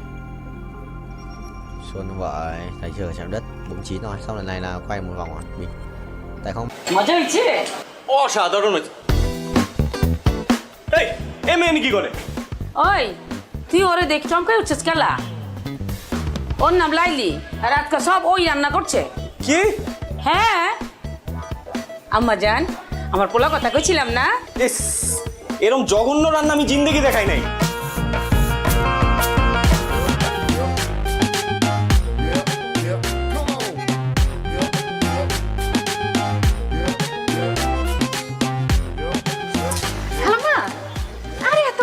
আপনি কেন টানতেছেন? আমারে দেন, আমারে দেন। থাক আম্মা জান থাক, আমি তো পারতাছি। সমস্যা না, আপনার বাসার সামনে না, আমি আগা দিতেছি, চলেন। তুমি কেঠা মা? আমি তো চিন্তা পারতেছি না কোনখানে বাসা। আমার সামনে মহল্লা বাসা। আমার নাম লাইলি। ও লাইলি, তুমি কি আমারে চিনো? জি না খালাম্মা, আসলে আপনি তো আমার মায়ের বয়সী, বুঝছেন না? তা আমার মা যদি এরকম বাজার ব্যাগ টানতো আমি তো দিতাম না, আমি লয়ে নিতাম। ও আচ্ছা। খালাম্মা আপনার কোনো পোলা মায়া নাই? আছে তো, আমার একমাত্র পোলা আছে। তো চ্যাংড়া পোলা থাকতে আপনার বাজারে যেতে হয় গেলা। তুমি যে কি কও, তুমি কিন্তু খুব ভালো কথা কইছো। আমি আসলে বাসায় দিকে তো মাঝে মাঝে নিজে হাট বাজার করি। তা আম্মা জান তুমি কেমনে জানলা আমার পোলা চ্যাংড়া? ও আপনার বয়স দেখে আন্দাজ করছি আর কি, আপনার পোলা চ্যাংড়াই হবো। এইটা আপনার বাচ্চা? হ্যাঁ, এই যে আইসা পড়ছে, আমার বাসা আইসা পড়ছে। চাও তুমি এত কষ্ট করছো, একটু চা পানি খিলাও। না না আজকে না, খালাম্মা আরেকদিন আসুন। আচ্ছা, আপনি নিশ্চয়ই কষ্ট পাইছেন তাই না? কষ্ট পাইলে মানে আপনি কইছেন আমারে, আমি যদি না যাই তাহলে তো খারাপ দেখেন। তো আজকেই যাই তাহলে। চলো আচ্ছা বাজান।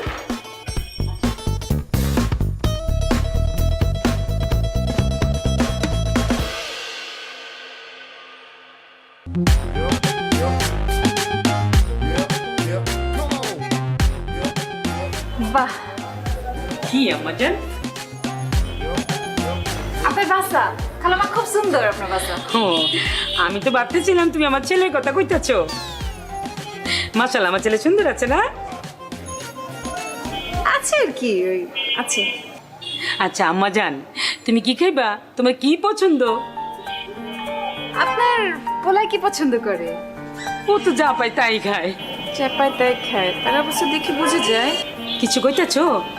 না খালাম্মা, কিছু কইতেছি না, মানে কইতে চাইছি যে সবার তো একটা প্রিয় খাদ্য থাকে, তারটা কি?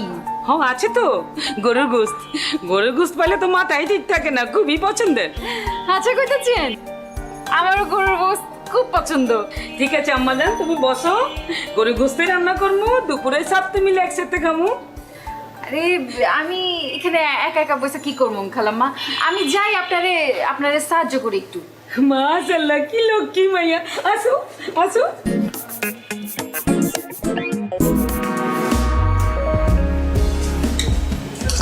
মা মাংস যা হয়েছে না মজা হয়েছে অসাধারণ হয়েছে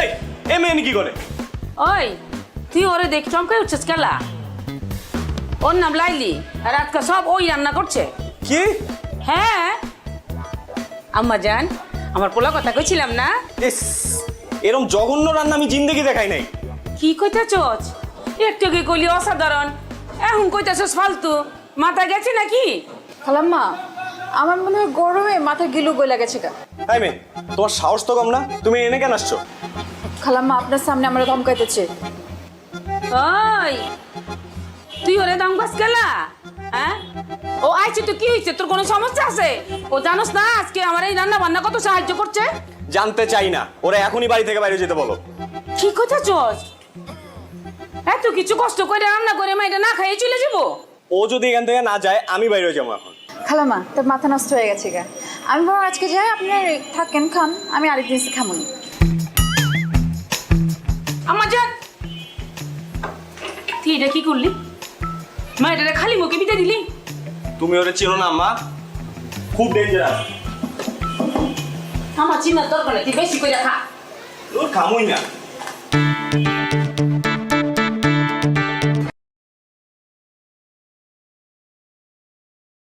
Cũng đau vậy? Cho sửa cả mày đi, anh chơi lắm. Đừng nhặt nhầm đồ, đừng nhặt nhầm đồ, đừng nhặt nhầm đồ, đừng nhặt nhầm đồ. Xong.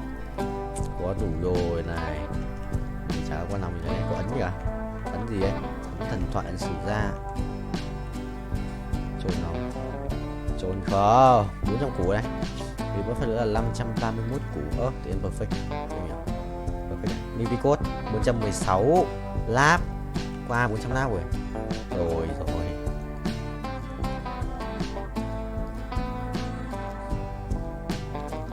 Pháp rồi xong này. Đi Lào và này còn đồ đéo nữa.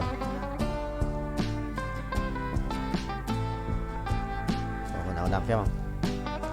Sắt thường phép này. Sắt 45 sắt thường phép này. Con này full sắt thường phép này. Ok. Làm đéo có gì. Là còn một cái kìm có đồ mà đéo. Ok, xong. Cái ai đây? Ba cái thằng kia. Bạn kia có lắc thì sự láo đấy.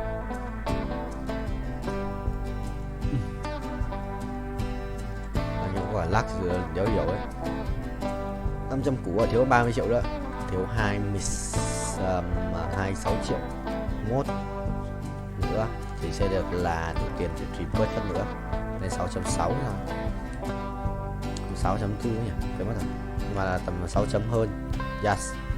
Mày A2 nữa là xong. A2 nữa là xong game. Ui rê. Hỏng ấy, hỏng. Hỏng đấy. Ui tí cút đánh bóng ạ. Bóng thằng nào ấy. Hộ cái đi. Thằng bốc lửa. Gì tí thua. Chi. Mình cầm bóng nó tí cút.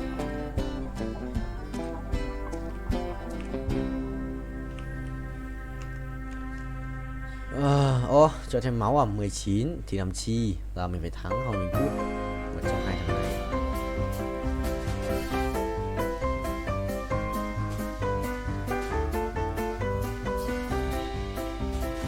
Được.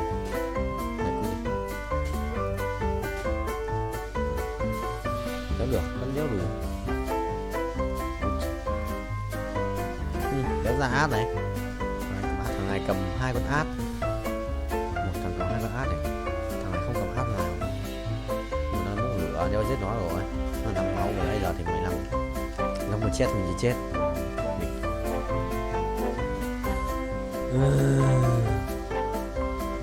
Cái thằng quay con lắc 3 bắn phát cho gần con át 100 phút. Nó cầm át rồi nhưng mà đéo ra át nhở. Cũng mất 4 con mà. Không tao. Một bắn lỏ lắm. Bảo mà bắn lỏ nhất còn CC. মন্টুর বাসা ফাঁকা খালি বাসা পুরা খালি খাওয়া দাওয়া নাই তুমি আর আমি শুধু তুমি আর আমি একা একা কত বড় সাহস তোর হ্যাঁ তুই সাহস পাইলি কিভাবে আমার নিয়ে খালি বাসায় যাবি বাসায় আমার কথা বলো, বিয়ের কথা বলো, সিরিয়াস হও। তুমি তো জানো আমার বাসার অবস্থা কি। এমন ভাই যেন পৃথিবীতে কারো ফ্যামিলি যেন না জন্মায়। মানে ওর জন্য আমি কিছুই হচ্ছে না, ও ফেল করে আর বিয়েটা হচ্ছে না, ফেল করতেছে আর হচ্ছে বিয়ে পিছাইতেছে, কিন্তু আমার লাইফটা কোথায় যাইতেছে সেটা তো কেউ চিন্তা করতেছে না। ও তো সেই ব্যাপারে কোনো টেনশনই নাই। আমি যে তোমাকে কত ভালোবাসি এটা কি ওকে আমি বলতে বুঝাইতে পারতেছি বলো? হ্যাঁ, আরে কি হয়েছে? না আমি আর বসে থাকতে পারবো না, এতক্ষণ ধরে রিকশায় বসে থেকে আমার ব্যাক পেন করতেছে। কোথায় দেখি? দেখতে হবে না, আমি আর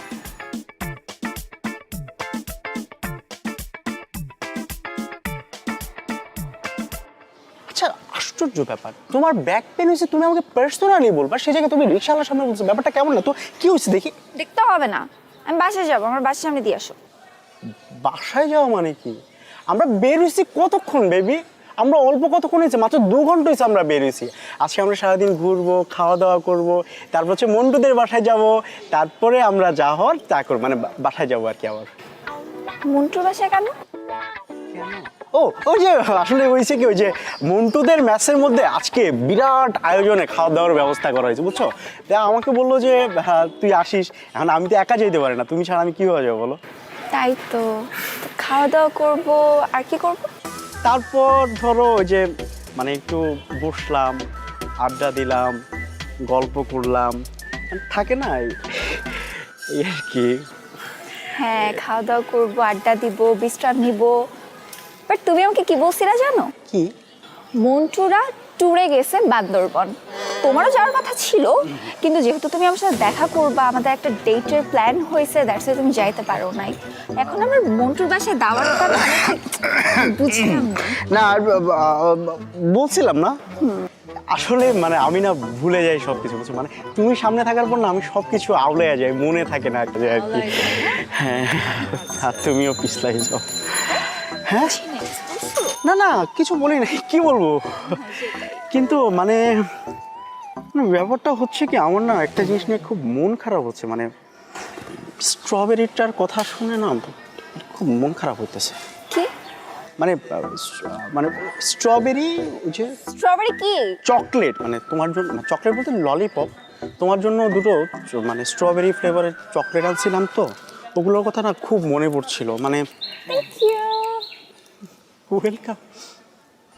শোনো, এসব ভাওতাবাজি বাদ দিয়ে কাজের কাজ করো, বাসায় আমার কথা বলো, বিয়ের কথা বলো, সিরিয়াস হও। তুমি তো জানো আমার বাসার অবস্থা কি। এমন ভাই যেন পৃথিবীতে কারো ফ্যামিলি যেন না জন্মায়। মানে ওর জন্য আমি কিছুই হচ্ছে না, ও ফেল করে আর বিয়েটা হচ্ছে না, ফেল করতেছে আর হচ্ছে বিয়ে পিছাইতেছে, কিন্তু আমার লাইফটা কোথায় যাইতেছে সেটা তো কেউ চিন্তা করতেছে না। ও তো সেই ব্যাপারে কোনো টেনশনই নাই। আমি যে তোমাকে কত ভালোবাসি এটা কি ওকে আমি বলতে বুঝাইতে পারতেছি বলো? হ্যাঁ অনেক প্রবলেম না? খুব প্রবলেম। আমার কাছে একটা সলিউশন আছে। কি সলিউশন? চলো আমরা পালাই বিয়ে করে ফেলি। দেখো তোমার বাসায় প্রবলেম আছে, আমার বাসায় অনেক প্রবলেম আছে, বাট আই এম সিরিয়াস। এসব বাসার প্রবলেম এত পাত্তা দিলে চলবে না, পালাই বিয়ে করে ফেলি। বেবি তোমাকে আমি এই কারণে এত লাভ করি, তোমার ইন্টেলেকচুয়াল হাইট এত বেশি যে কোন দিন জানি তোমার সাথে থাকতে থাকতে আমার হাইটটাও 6 গিয়ে পৌঁছে যাবে। 6 কি ফিট, ইঞ্চ নাকি সেন্টিমিটার? না না ফিটই তো, ফিট। ও মন্টু বাসায় নেই তাই না? না না বাসায় নাই তো। তাহলে মন্টুর বাসায় আমরা যাবো কিভাবে? কারণ চাবি আছে তো আমার পকেটে। চাবি? হ্যাঁ। মন্টুর বাসা ফাঁকা, খালি বাসা, পুরা খালি, খাওয়া দাওয়া নাই, তুমি আর আমি, শুধু তুমি আর আমি, একা একা। কত বড় সাহস তোর! হ্যাঁ তুই সাহস পাইলি কিভাবে আমার নিয়ে খালি বাসায় যাবি? তুই কি মনে করছস আমাকে বলবি যে চলো আমরা খালি বাসায় যাই, তোর সাথে আমি ফুরফুর করে চলে যাব? ঠিক আছে, না গেলে তো আর কিছু করার নাই। পিছলাইতেছ না? আসলে তুমি না আমাকে নিয়ে সিরিয়াস কিনা আমি সেটাই বুঝি না। আমি বাসায় একা একাই যাচ্ছি, আর তোরে ললিপপ তুই খা।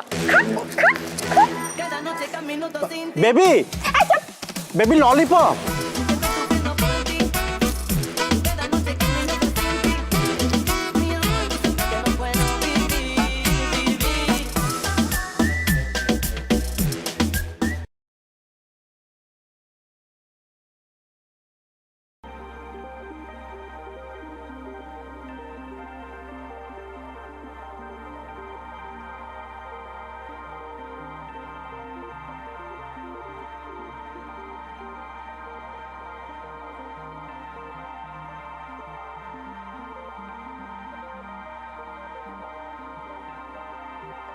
Right side đồ quỷ nhỉ? Phải đi rồi. Yes sir. Tao rồi. Còn bố game lỏ liên tài ra từ đầu chỗ nó. Chỉ tiếp. Ông cản phá. Chuyện kéo đây. Quang này.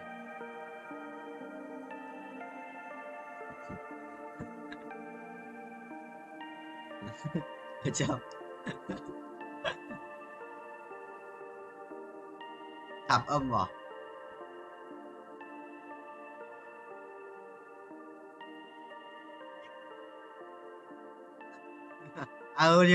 Nhớ. Lúc đấy có tiếng ruồi. Anh em chơi cứ hỏi thằng nào tiếng ruồi thế. Gì 74 quả.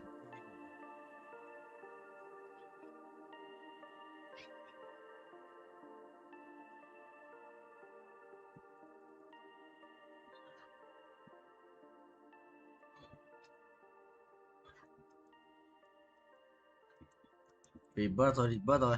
Anh làm ca game.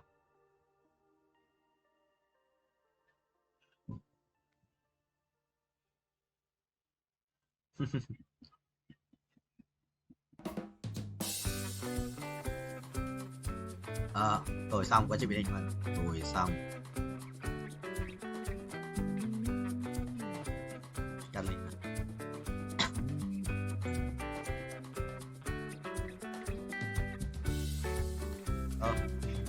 Đây game lag rồi. Game lag.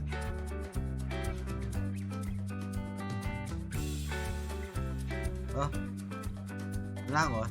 Nó farm được.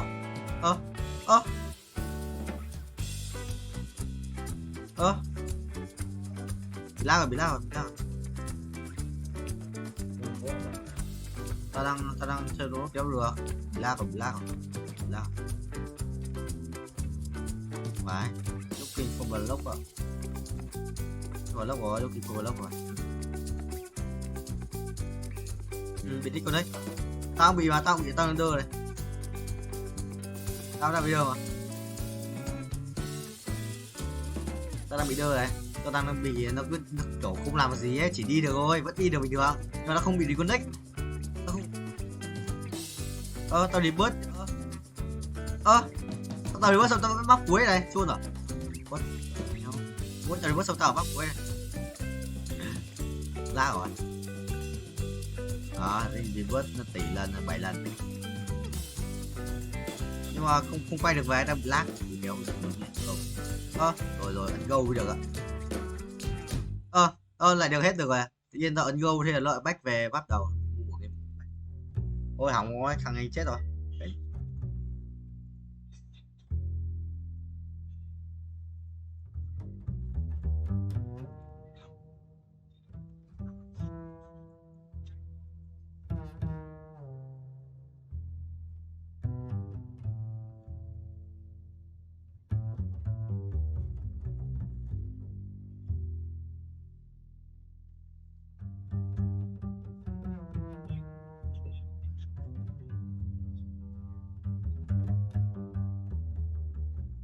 Đéo gì rồi.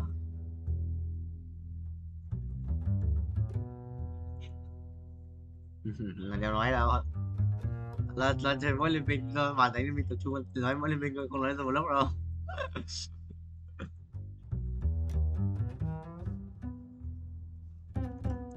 Chơi cho Việt Nam ấy 1.200 coin ạ. Chỉ lính không được. Làm hai việc một lúc mà. Tiền.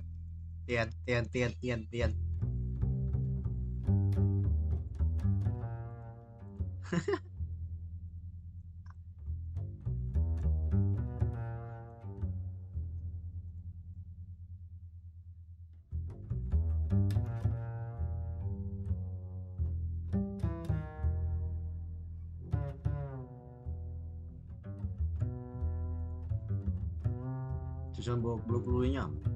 Vậy cú à.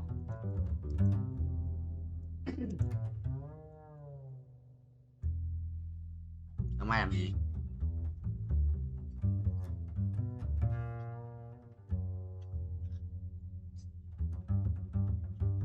Some broccoli.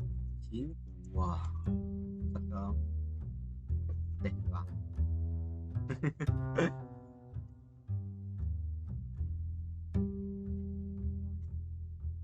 Ngân hàng là đi đéo nào đây? Ngân hàng nào ấy Tâm? À, ngân hàng lớp mình ấy.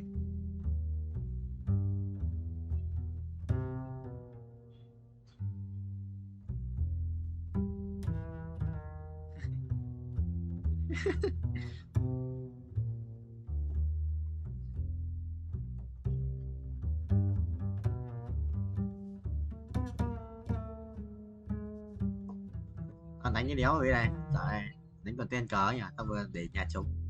Yes sir. BITCS à?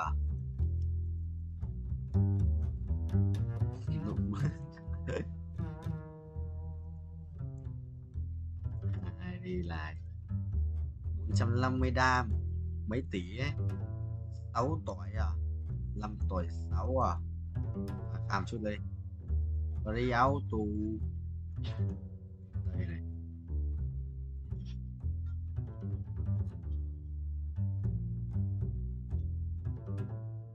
Thế phải đánh cái gì luôn đấy? Bài của đéo gì ấy.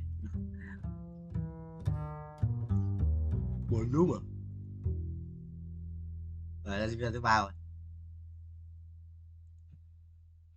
Chôn broccoli không? Chôn broccoli thì bớt 7 à.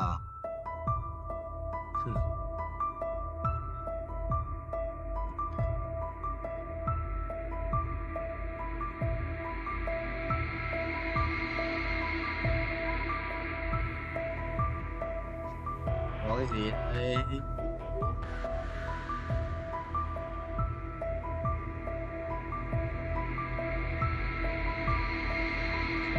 Wow. Thêm ấy, phải thêm ấy. Phải thêm ấy. Phải thêm ấy. Phải thêm ấy rồi rồi. Tầm này được 140 chắc rồi. Em đủ. Ngay đủ đi. 100 triệu. Yes. Đúng rồi. 53. Mình có để.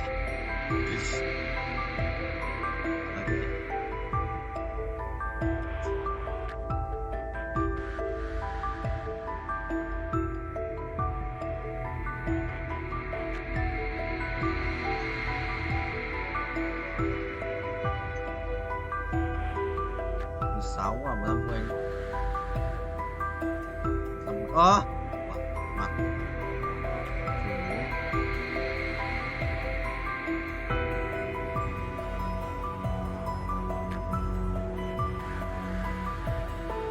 Ở đây à?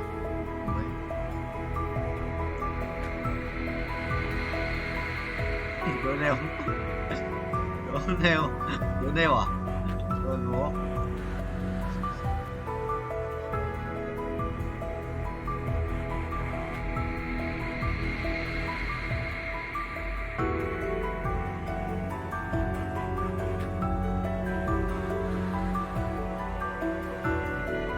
Quỷ phai nhá.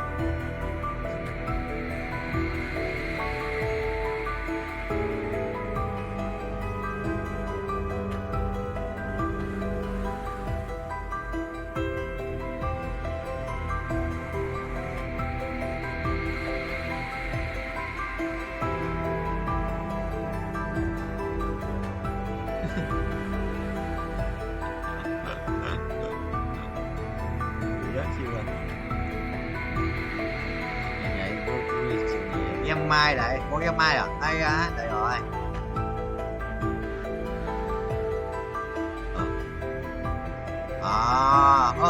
Biến thành một con này. Làm con này.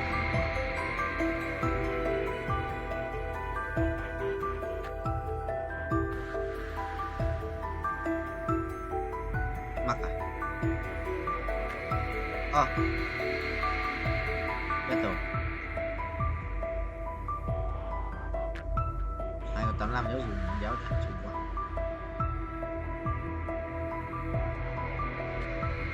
Ok. Con am buồn rồi. Goodbye, nhớ qua. Anh đi bớt rồi mà. Yes. Anh đã ace. Đúng lỗ. Sao?